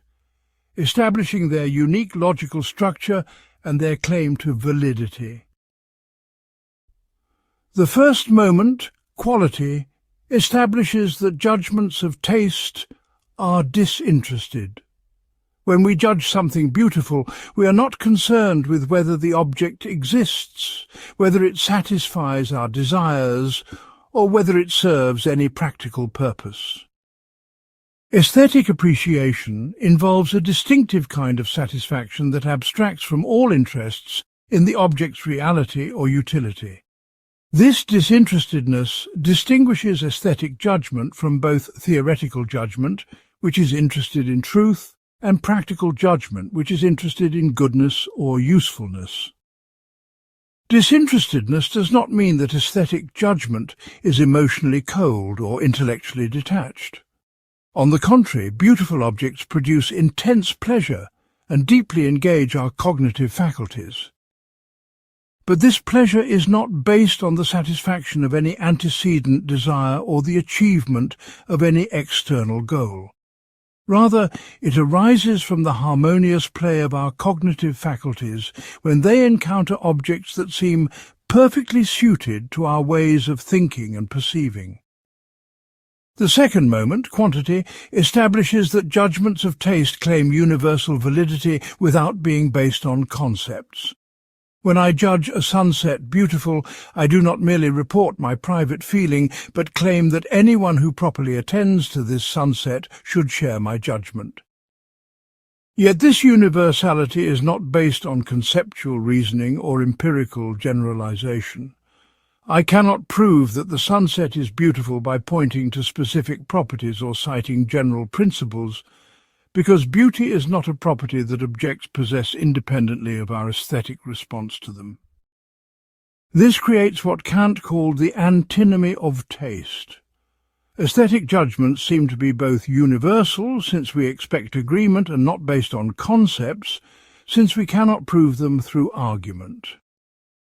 Kant's solution was to distinguish between logical universality, which is based on concepts and admits of proof, and aesthetic universality, which is based on the assumption that all human beings share the same basic cognitive structure. When our cognitive faculties harmonize in aesthetic experience, we assume that other people's faculties would harmonize in the same way if they attended properly to the same object. The third moment relation introduces Kant's famous doctrine of purposiveness without purpose. Beautiful objects appear to be designed with some end in view, yet we cannot specify what that purpose might be. A flower seems perfectly organized and complete, as if every part contributed to some overall design, yet we cannot say what the flower is designed to accomplish. This appearance of purposiveness triggers the harmonious play of imagination and understanding that constitutes aesthetic experience. Kant distinguished between free beauty and adherent beauty based on whether we judge objects with or without concepts of their purpose. Free beauty is found in objects that we appreciate purely aesthetically without thinking about what they are supposed to do or represent.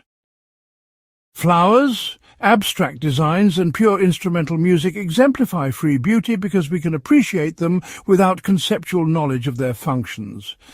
Adherent beauty is found in objects that we judge beautiful while also thinking about their purposes, such as churches, palaces, or representational artworks.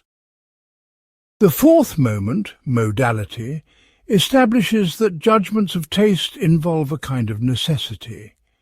When I judge something beautiful, I do not think that others merely could or should agree with me, but that they must agree if they are judging properly. This necessity is not logical, since aesthetic judgments cannot be proven, but rather what Kant called exemplary necessity. Beautiful objects serve as examples of successful aesthetic judgment that can guide others towards similar experiences without determining their responses mechanically. This analysis led Kant to define beauty as the form of the purposiveness of an object, insofar as this is perceived in it, without the representation of a purpose. This complex definition captures the essential features revealed in the four moments. Beauty involves form rather than content, purposiveness rather than actual purpose, and perception rather than conceptual knowledge. Beautiful objects appear to be perfectly organized for aesthetic appreciation without serving any definite external purpose. This makes them symbols of freedom because they seem to follow their own internal laws rather than being determined by external forces. Kant's theory also addressed the relationship between natural and artistic beauty. He argued that natural beauty is superior to artistic beauty because it directly produces moral interest by suggesting that nature itself harmonizes with our moral vocation. When we find flowers, landscapes, or animals beautiful, we feel that nature supports rather than opposes our highest aspirations as rational beings. Artistic beauty can be equally intense and moving, but it lacks this direct moral significance because it is obviously created by human beings for human purposes. The doctrine of aesthetic judgment has had enormous influence on subsequent philosophy and criticism. It established the autonomy of aesthetic experience while maintaining its connection to broader human interests and values. It explained how aesthetic judgment can be both subjective and universal, both emotional and rational, both particular and exemplary. Most importantly, it showed that aesthetic experience reveals something essential about human nature as beings capable of finding meaning and value in objects that serve no practical purpose but simply invite contemplation and appreciation. Part 15. The Sublime and the Limits of Imagination. Alongside beauty, Kant analyzed the sublime as a second fundamental form of aesthetic experience that reveals different aspects of human nature and our relationship to the world around us.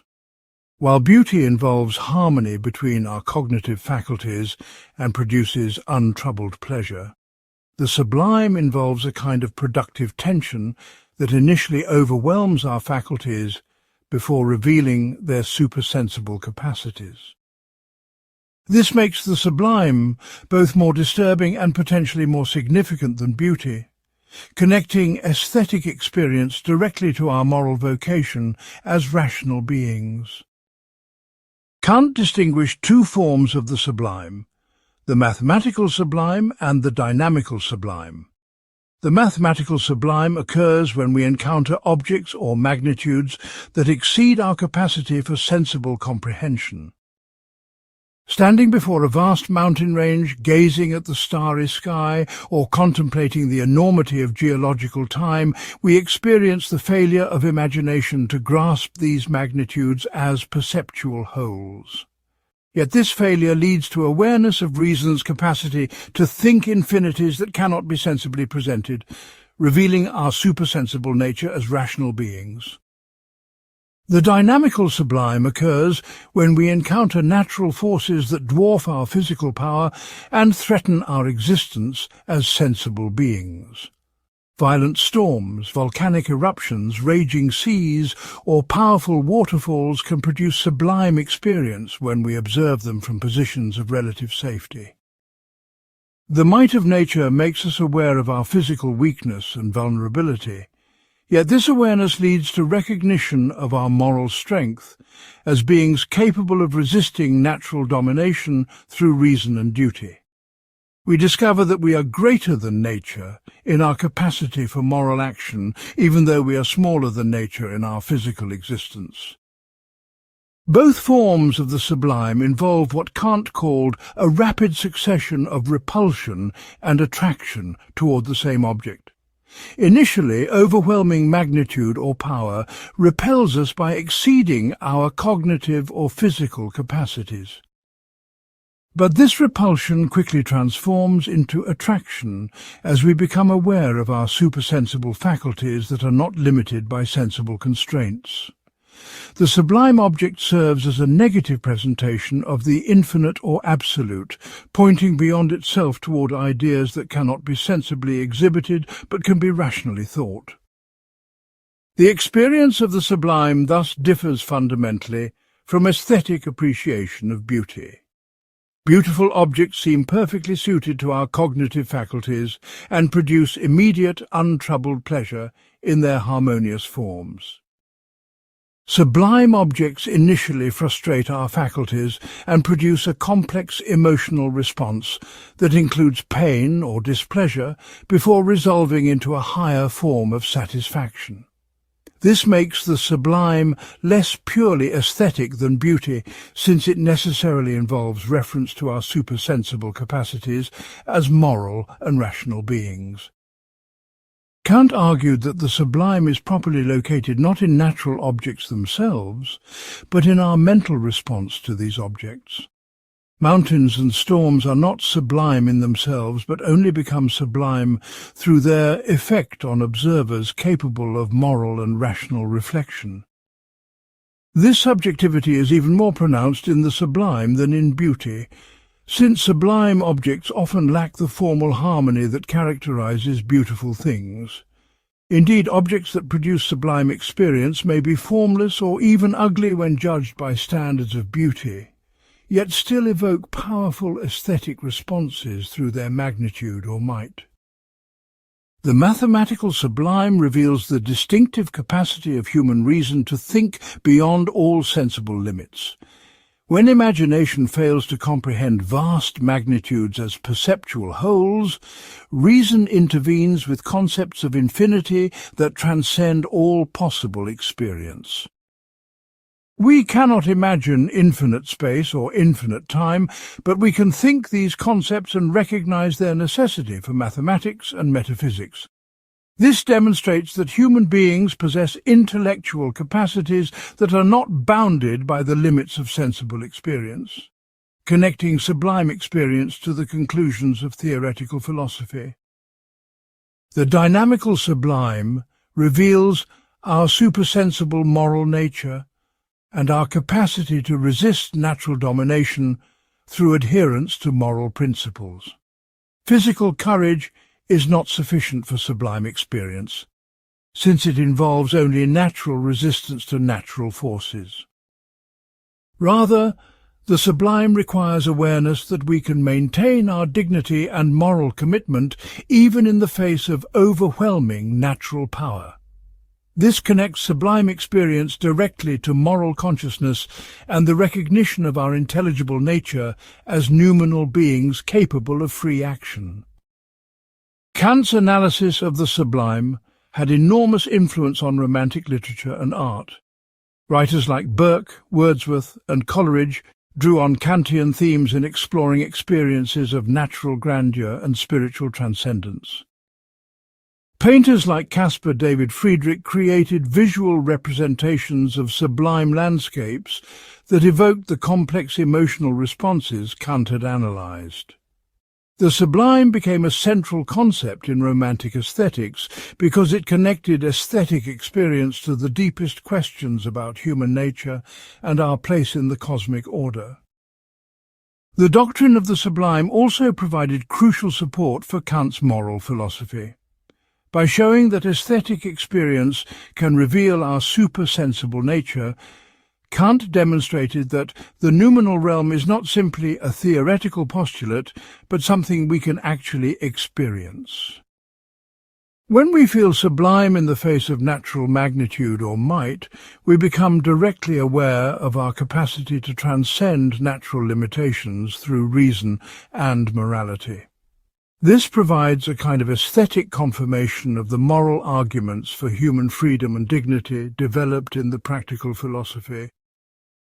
Contemporary environmental aesthetics has found new relevance in Kant's analysis of the sublime.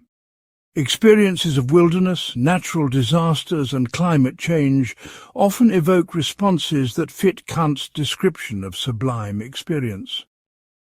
The overwhelming scale of environmental problems can produce the kind of cognitive frustration that characterizes the mathematical sublime, while the power of natural forces can evoke the resistance that defines the dynamical sublime.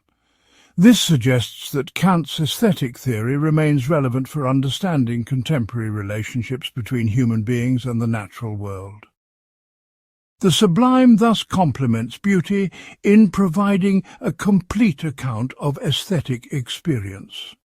While beauty reveals the harmony between mind and world, the sublime reveals the transcendence of mind over world through moral and rational capacities.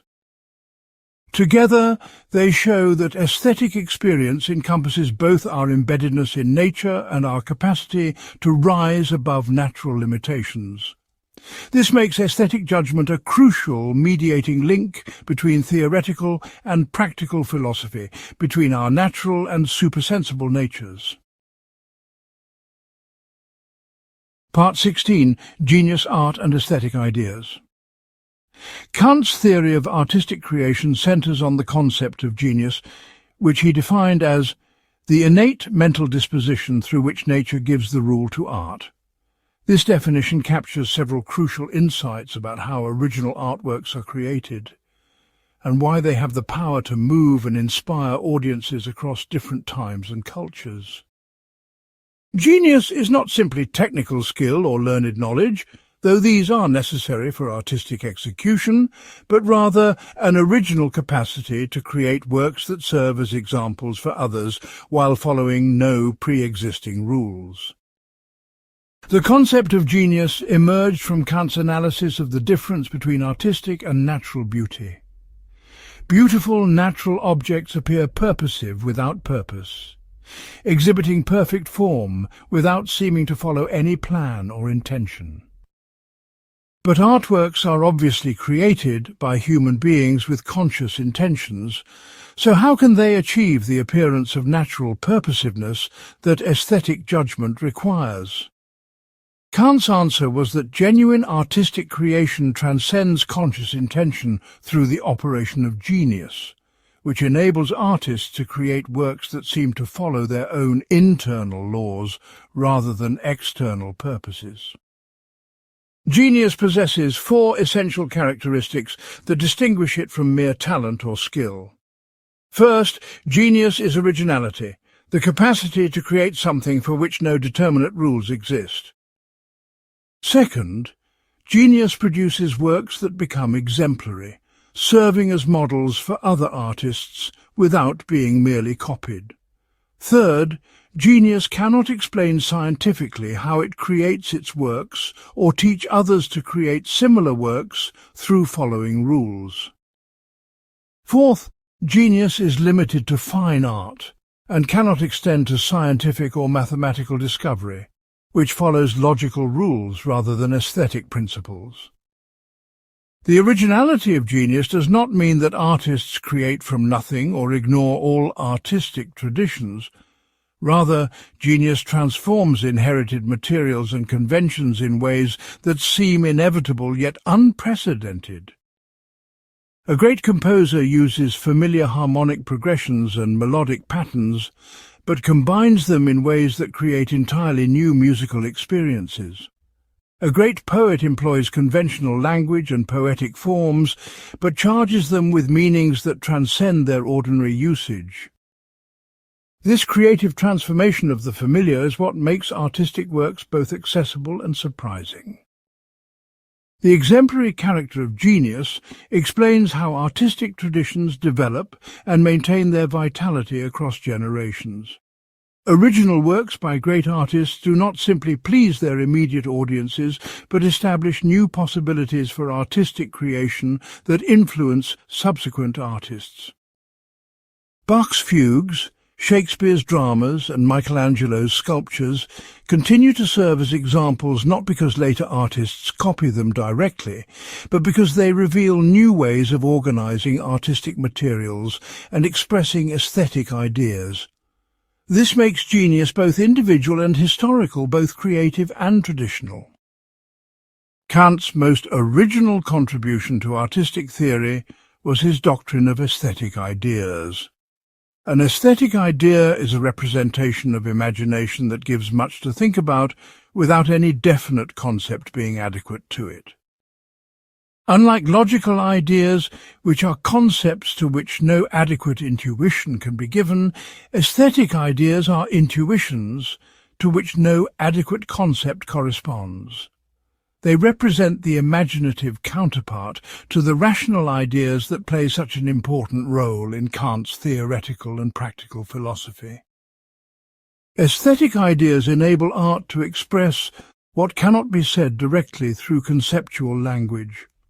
A poem about love does not simply describe the concept of love, but creates images and associations that evoke aspects of loving experience that cannot be captured in abstract definitions. A painting of a landscape does not merely represent a particular place, but expresses attitudes toward nature, time, and human existence that resist conceptual formulation. A musical composition does not refer to anything outside itself, but creates temporal experiences that seem meaningful without being translatable into words. The creation of aesthetic ideas requires what Kant called the aesthetic attributes that genius adds to logical attributes in artistic representation. When an artist depicts an eagle, the logical attributes are those that make it recognizable as an eagle rather than some other bird. But the aesthetic attributes are the additional features that evoke associations with power, freedom, nobility, or other ideas that expand our understanding beyond the mere concept of eagle. These aesthetic attributes are what give artworks their capacity to communicate more than they literally represent.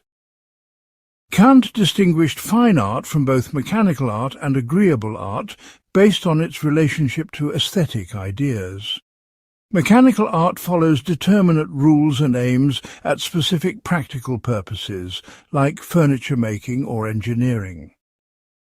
Agreeable art aims simply at enjoyment and entertainment without aspiring to deeper significance, like decorative crafts or popular entertainment. Fine art combines the freedom of play with the purposiveness of serious activity, creating works that reward contemplation and interpretation without being reducible to any single meaning or purpose. The theory of genius also explains why great art cannot be created through following recipes or algorithms. Artistic creation requires the harmonious cooperation of imagination, understanding and judgment in ways that cannot be specified in advance or guaranteed through technique alone. While artists must master technical skills and understand artistic traditions, the creative transformation that produces original works depends on spontaneous mental activity that cannot be directly controlled or mechanically reproduced. This makes artistic education a matter of cultivating natural capacities rather than simply transmitting information or techniques. The doctrine of aesthetic ideas has had enormous influence on subsequent theories of artistic meaning and interpretation. It explains how artworks can be both determinate enough to sustain close analysis and open enough to support multiple interpretations. It shows how art can engage both emotional and intellectual responses without being reducible to either feeling or concept. It demonstrates how artistic communication transcends the ordinary limitations of language while remaining grounded in shared human experience and cultural tradition. Kant's aesthetic theory also addresses the relationship between artistic creation and moral development. While art does not directly teach moral lessons or provide moral guidance, it does cultivate capacities that support moral judgment and action. Aesthetic experience expands our imaginative understanding of human possibilities and deepens our capacity for disinterested appreciation of value. This aesthetic education prepares us for moral judgment by developing our ability to see beyond immediate self-interest and appreciate forms of value that transcend personal advantage. The theory of genius thus completes Kant's account of aesthetic experience by explaining how human creativity can produce objects worthy of aesthetic judgment. Just as natural beauty suggests harmony between mind and world, artistic beauty demonstrates the human capacity to create objects that transcend their origins in personal intention and cultural circumstance. This makes art a distinctive form of human achievement that reveals our creative potential while connecting us to the broader community of aesthetic judgment and interpretation. Part 17. Teleology and the Purposiveness of Nature. The second half of the critique of judgment develops Kant's theory of teleological judgment, which addresses how we understand living beings and natural systems that seem to exhibit internal purposiveness. This investigation emerged from Kant's recognition that mechanical explanation, while necessary for scientific understanding, seems insufficient to account for the organization and behavior of living organisms. Yet we cannot simply invoke divine design or vital forces without violating the methodological constraints that make natural science possible. Teleological judgment provides a way of thinking about biological phenomena that supplements mechanical explanation without contradicting it. Kant defined a natural purpose as a being that is both cause and effect of itself in a specific sense. In an organism, each part exists for the sake of the other parts and the whole, while the whole exists for the sake of the parts. A tree produces leaves that enable photosynthesis, which nourishes the roots, which support the trunk, which enables the production of more leaves. This circular causality cannot be understood through simple mechanical models where causes precede effects in linear sequence. Instead, it requires teleological concepts that recognize the mutual dependence of parts and wholes in self-organizing systems. The problem of biological explanation had troubled philosophers and scientists throughout the 18th century. Mechanistic approaches tried to explain all natural phenomena through the motion of matter according to universal laws, following the model of physics and chemistry. But living beings seemed to exhibit forms of organization and behavior that resisted purely mechanical explanation. They reproduce themselves, maintain their organization despite constant material flux, develop according to internal principles, and respond adaptively to environmental changes. These capacities seem to require some form of purposive causation that went beyond mechanical interaction. Kant's solution was to argue that teleological judgment is regulative rather than constitutive. We cannot determine objectively that organisms really are natural purposes, since this would require knowledge of things in themselves that transcends possible experience. But we must judge them as if they were natural purposes in order to investigate and understand their distinctive properties. This teleological approach guides empirical research without making metaphysical claims about the ultimate nature of life or the existence of non-mechanical causes in nature. The regulative character of teleological judgment means that it supplements rather than replaces mechanical explanation. Scientists should pursue mechanical accounts of biological phenomena as far as possible, since these provide the most rigorous and predictive forms of natural knowledge. But when mechanical models prove inadequate, teleological concepts can guide further investigation and suggest new experimental approaches. This methodological pluralism allows for the coexistence of different explanatory strategies without reducing all biological phenomena to purely mechanical processes. Kant's analysis of organisms led him to formulate what he called the antinomy of teleological judgment. The thesis states that all productions of material things and their forms must be judged as possible according to merely mechanical laws. The antithesis states that some products of material nature cannot be judged as possible according to merely mechanical laws alone. Both claims seem necessary, the first for maintaining scientific methodology, the second for accounting for the distinctive features of living beings. The solution to this antinomy depends on distinguishing between determinate and reflective judgment. Determinate judgment, which operates according to mechanical principles, provides constitutive knowledge of natural phenomena insofar as they can be subsumed under universal laws.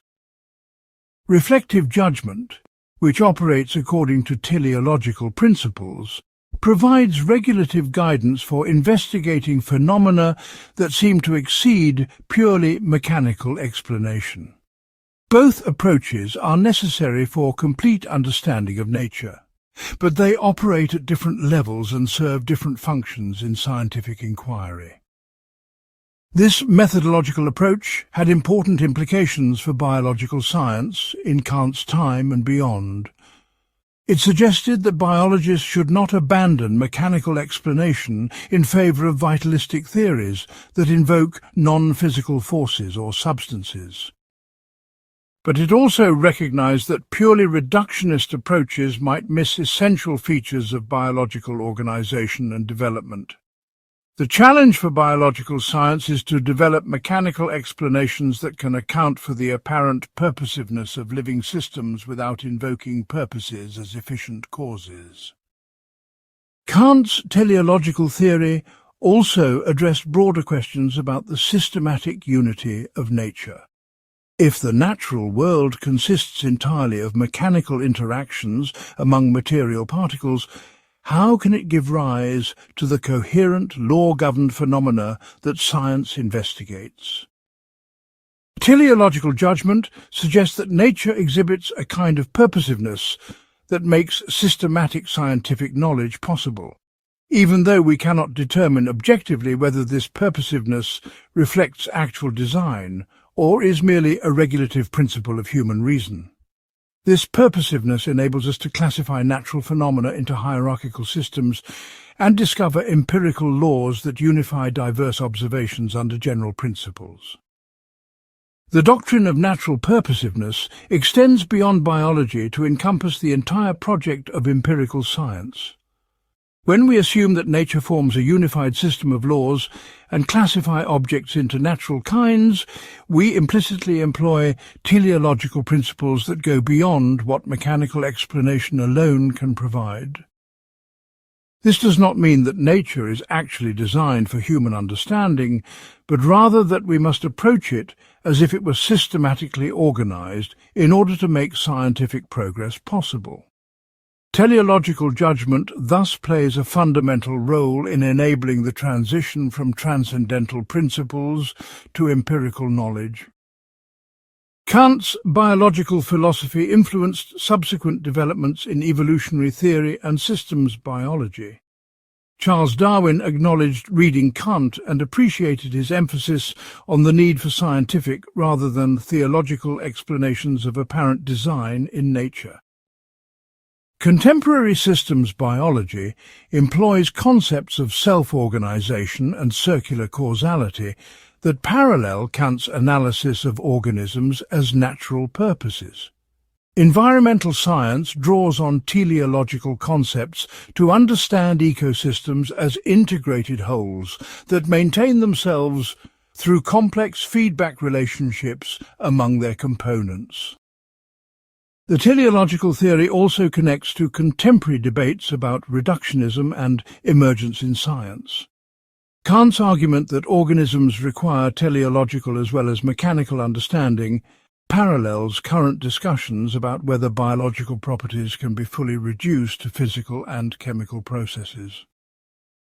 His emphasis on the regulative character of teleological judgment suggests a middle path between strong reductionism, which denies any autonomy to biological levels of description, and strong emergence, which posits genuinely novel causal powers at higher levels of organization.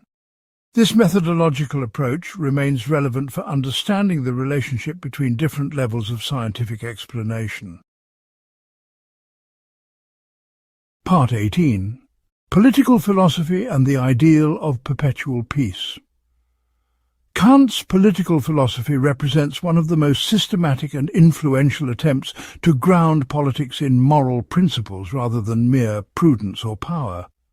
Writing during the Age of Revolution and the emergence of modern democratic ideals, Kant sought to show how political institutions could be organized to respect human dignity while maintaining social order and promoting human development. His approach characteristically emphasizes the primacy of right over mere expediency and the importance of constitutional structures that limit arbitrary power through law. The foundation of Kant's political theory lies in his conception of innate right to freedom. Every human being possesses by nature the right to independence from the constraining will of others, insofar as this independence can coexist with the freedom of everyone else according to a universal law. This original right is not granted by society or government, but belongs to individuals simply by virtue of their humanity. Political institutions are legitimate only insofar as they protect and promote this fundamental freedom rather than restricting it arbitrarily. From this foundation, Kant derived what he called the Republican Constitution as the only form of government consistent with human dignity and moral principles. Republicanism requires three essential features: freedom for all members of society as human beings, equality before the law as subjects, and independence as citizens participating in legislation. These principles rule out both despotism, where one person rules without law, and direct democracy, where the majority can tyrannize minorities without constitutional constraint. True republicanism requires representative government, separation of powers, and constitutional protection of individual rights. Kant distinguished sharply between the form of government and the form of administration. The form of government concerns who holds sovereign power: one person in autocracy, few people in aristocracy, or all people in democracy. The form of administration concerns how power is exercised: despotically without separation of powers, or republicanly with constitutional constraints. Kant argued that republicanism is compatible with different forms of government, though democracy tends toward despotism because it easily violates the separation between legislative and executive powers. The transition from the state of nature to civil society represents a moral imperative rather than merely a prudential choice. In the state of nature, individuals possess rights, but lack the institutional means to determine and enforce these rights against competing claims. This creates a condition of inevitable conflict where even well-intentioned people cannot be secure in their rights. The establishment of civil constitution with legislative, executive and judicial powers is therefore a duty that rational beings owe to themselves and others. Kant's most famous contribution to political philosophy is his essay Toward Perpetual Peace, which outlines the conditions necessary for ending war between nations. He proposed 6 preliminary articles for peace between states, including the abolition of standing armies, the prohibition of interference in the internal affairs of other states, and the gradual elimination of national debts used to finance wars. These preliminary measures are designed to remove the immediate causes of international conflict and create conditions favorable to lasting peace. The definitive articles for perpetual peace establish three fundamental principles for international relations. First, the civil constitution of every state should be republican, ensuring that decisions about war and peace are made by those who will bear their consequences rather than by rulers who can impose costs on others. Second, the right of nations should be based on a federation of free states that resolves disputes through law rather than force. Third, cosmopolitan right should be limited to conditions of universal hospitality, protecting the rights of individuals to travel and engage in peaceful commerce across national boundaries. The idea of a world federation represents Kant's most radical and forward-looking political proposal. Just as individuals must leave the state of nature and submit to civil constitution, nations must eventually abandon the international state of nature and create legal institutions for resolving conflicts peacefully. This federation would not be a world government that eliminates national sovereignty, but rather a voluntary association of republican states committed to settling disputes through law rather than war. Each nation would retain internal autonomy while accepting external constraints on its ability to threaten other nations. Kant argued that perpetual peace is not merely a pious hope, but a practical possibility supported by three powerful forces. First, republican constitutions make war less likely because citizens who bear its costs are reluctant to approve military adventures that benefit only their rulers. Second, commercial interdependence creates incentives for peaceful cooperation by making war economically costly for all parties. Third, the gradual spread of enlightenment increases mutual understanding and respect among peoples, reducing the cultural misunderstandings that often lead to conflict. The cosmopolitan dimension of Kant's political philosophy reflects his conviction that all human beings belong to a single moral community, despite their division into separate political societies.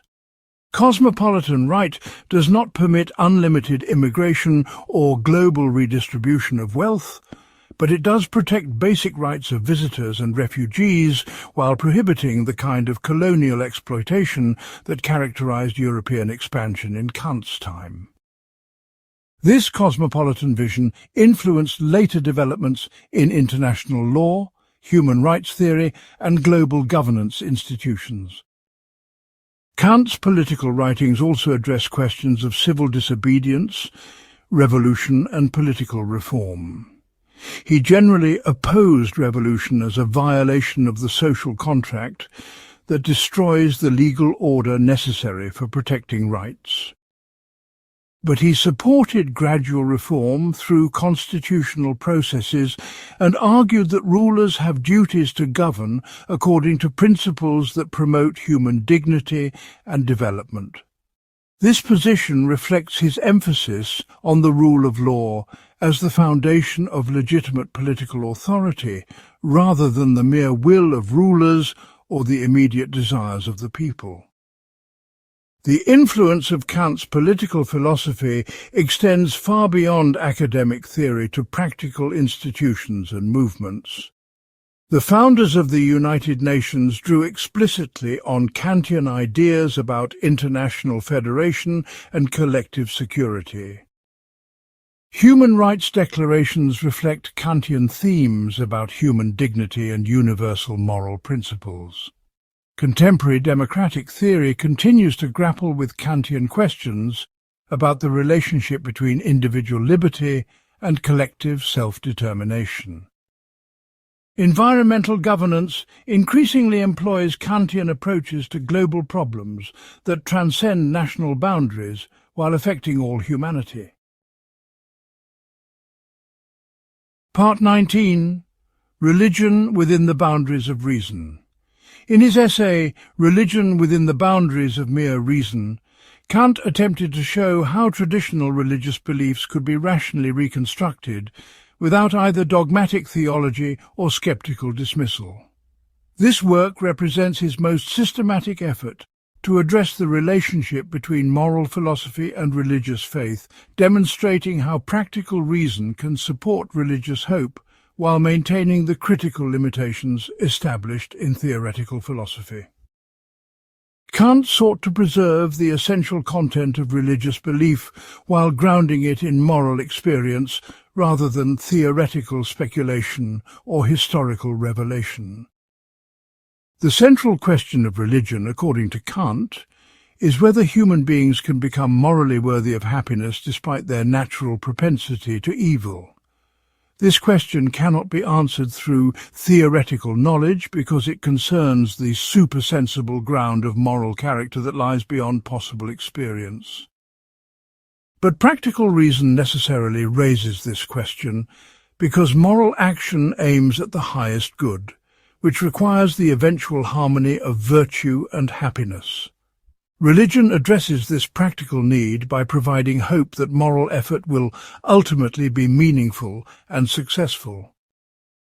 Kant's analysis of human nature reveals what he called the radical evil that characterizes all finite rational beings.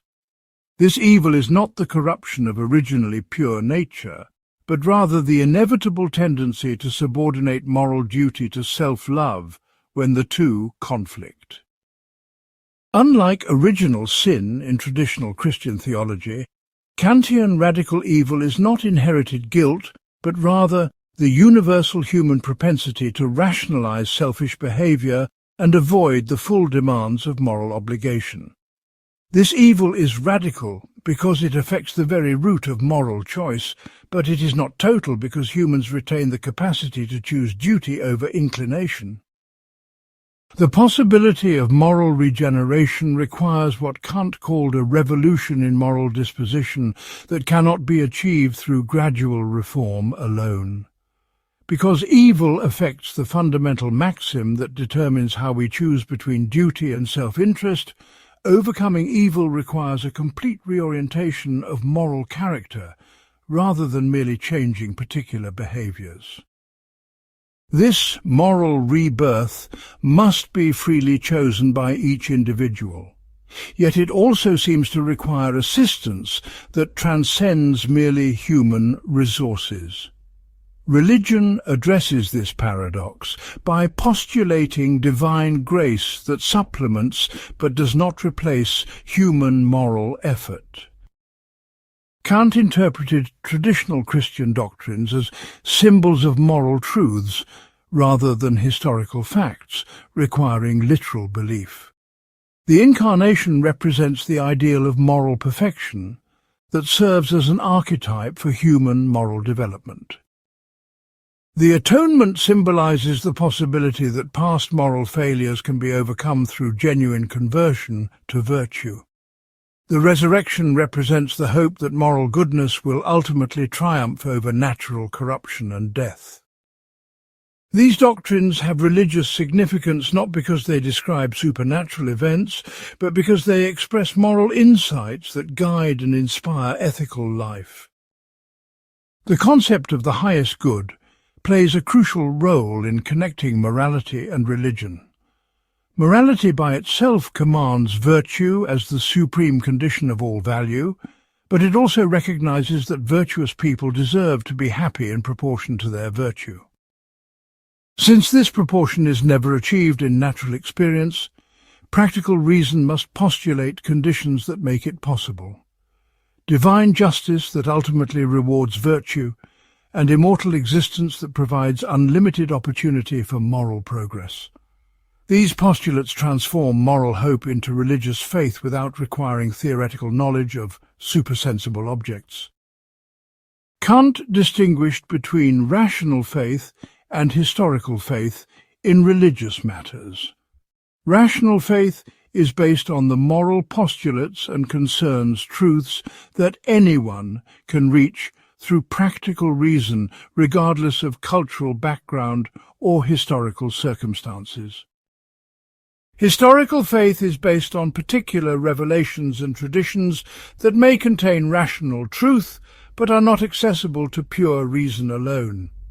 While historical faith can support and enrich rational faith, it cannot provide the foundation for universal religious truth because it depends on contingent historical facts rather than necessary rational principles. This approach led Kant to envision the gradual transformation of historical religions into purely moral communities. As people become more enlightened, they will focus less on ritual observances, doctrinal disputes, and clerical authority, and more on the moral content that gives religion its ultimate significance. The true church is an invisible moral community of all people committed to virtue, regardless of their particular religious affiliations or cultural traditions. This moral church represents the goal toward which all historical religions should evolve as humanity approaches maturity. Kant's philosophy of religion also addressed the problem of evil and suffering in human experience.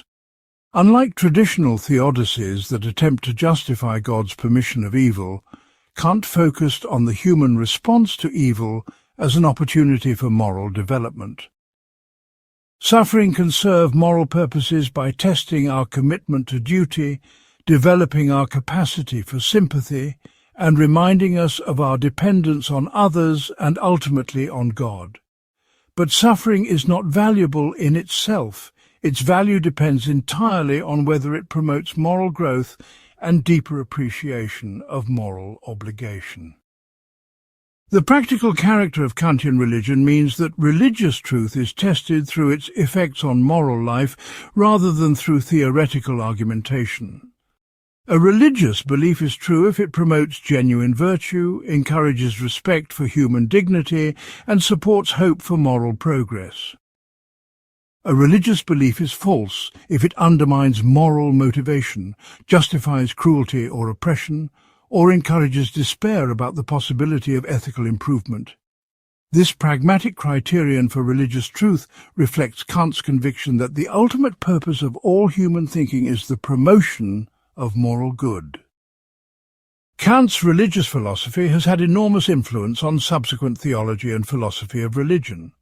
Liberal Protestantism drew heavily on Kantian themes in developing non-dogmatic approaches to Christian faith. Religious existentialists like Kierkegaard and Tillich found inspiration in Kant's emphasis on practical faith and moral commitment. Contemporary philosophers of religion continue to debate Kantian questions about the relationship between reason and faith, the moral significance of religious belief, and the possibility of universal religious truth.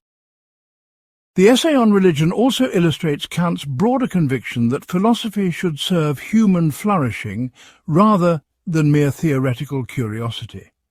By showing how religious hope can be grounded in moral experience, Kant provided resources for people who could no longer accept traditional theological arguments, but still needed religious meaning and motivation. This approach makes religion compatible with scientific knowledge by locating religious truth in the practical rather than theoretical sphere. It also makes religious faith universally accessible by grounding it in moral experience that all rational beings share rather than in particular historical revelations that divide humanity into competing traditions.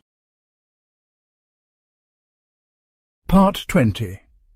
The Unity of the Critical System and Kant's Legacy. The three critiques together constitute one of the most systematic and comprehensive philosophical achievements in human history. Each work addresses a fundamental question about human reason and its proper employment, while together they provide a complete account of our cognitive, moral, and aesthetic capacities. The critique of pure reason establishes what we can know through theoretical reason. The critique of practical reason determines what we ought to do through moral reason, and the critique of judgment bridges these domains by showing how aesthetic and teleological judgment mediate between nature and freedom. This systematic unity was not merely an architectural achievement, but reflected Kant's deeper conviction about the essential unity of human reason itself. Despite its different employments in theoretical, practical, and aesthetic contexts, reason operates according to consistent principles that reflect its fundamental nature as a faculty of systematic unity and autonomous legislation. Whether we are seeking knowledge, making moral choices, or appreciating beauty, we employ the same basic capacity for bringing the manifold under unity through concepts and principles that we give ourselves rather than receive passively from external sources. The critical method developed across the three critiques established a new paradigm for philosophical investigation that remains influential today. Instead of beginning with assumptions about the nature of reality and attempting to derive the conditions of knowledge and action, Kant began with analysis of the actual capacities and limitations of human reason itself. This transcendental approach seeks to discover the a priori conditions that make experience, morality, and aesthetic judgment possible without claiming theoretical knowledge of things as they exist independently of all possible human cognition. Perhaps Kant's most enduring contribution is his conception of human dignity grounded in rational autonomy. Unlike previous philosophers who located human worth in natural capacities like reason or social relations like citizenship, Kant argued that dignity derives from the capacity for self-legislation through practical reason.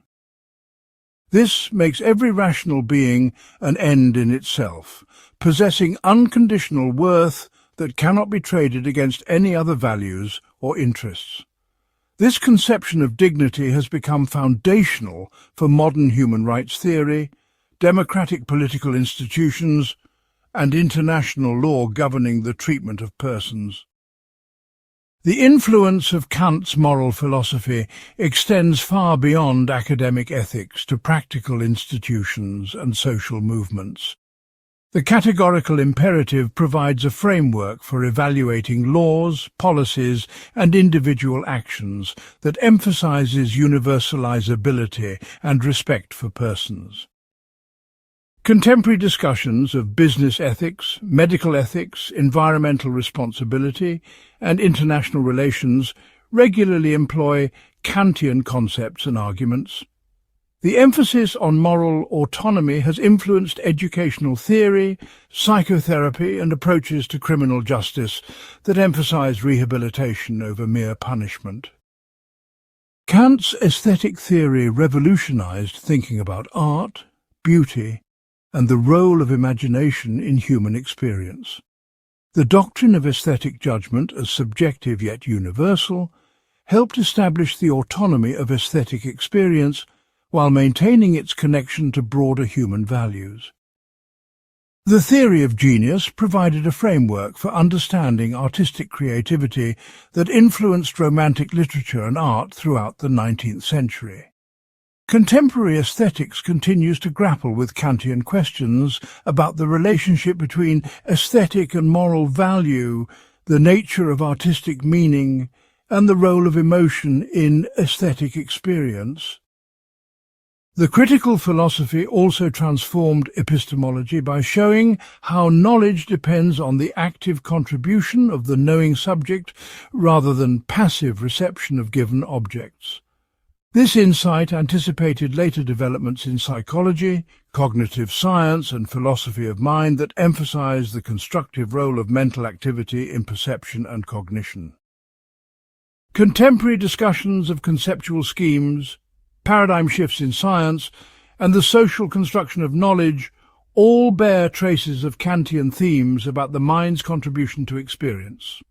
Even philosophers who reject specific Kantian doctrines often accept his basic insight that knowledge involves synthesis between sensible content and conceptual form. In political philosophy, Kant's vision of perpetual peace through international law and democratic institutions has had profound practical influence.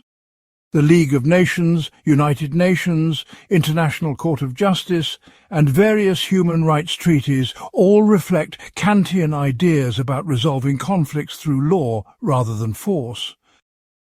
Contemporary discussions of global governance, humanitarian intervention, and cosmopolitan democracy draw heavily on Kantian themes about universal moral principles and the gradual extension of legal institutions beyond national boundaries. The European Union represents perhaps the most successful attempt to realize Kantian ideals of peaceful federation among previously hostile nations. Kant's philosophy of religion has influenced both liberal theology and secular approaches to meaning and value. By grounding religious belief in moral experience, rather than theoretical argument or historical revelation, Kant provided resources for people seeking spiritual meaning in an increasingly scientific and pluralistic world. His emphasis on religion as promoting moral development rather than providing factual information about supernatural reality has influenced contemporary discussions of religious diversity, interfaith dialogue, and the role of spirituality in human flourishing. The systematic character of Kant's philosophy continues to inspire philosophers seeking comprehensive accounts of human experience and knowledge.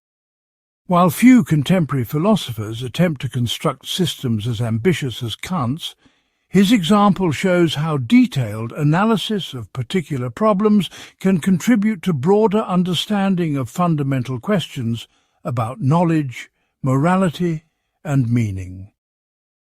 The critical method of examining the conditions that make various forms of experience possible remains a powerful tool for philosophical investigation across many different areas. Perhaps most importantly, Kant's philosophy embodies an attitude toward human reason that balances confidence in its capacities with awareness of its limitations. Reason can achieve genuine knowledge, make valid moral judgments, and appreciate authentic beauty, but only within bounds that critical reflection can discover and respect. This combination of rational confidence and intellectual humility provides a model for approaching complex problems that require both rigorous analysis and recognition of the limits of human understanding. In an age of both unprecedented scientific knowledge and persistent global challenges, Kant's example of critical reason remains as relevant and inspiring as it was over 2 centuries ago. The questions Kant asked, "What can I know? What ought I to do? What may I hope? And what is the human being?" remain central to human self-understanding. His systematic attempt to answer these questions through critical analysis of reason itself established new standards for philosophical rigor and comprehensiveness. Whether one accepts or rejects his specific conclusions, anyone seriously engaged with fundamental questions about knowledge, morality, beauty, politics, or religion must grapple with the problems Kant identified and the methods he developed for addressing them. This ensures that Kant's influence will continue as long as human beings seek rational understanding of themselves and their place in the world.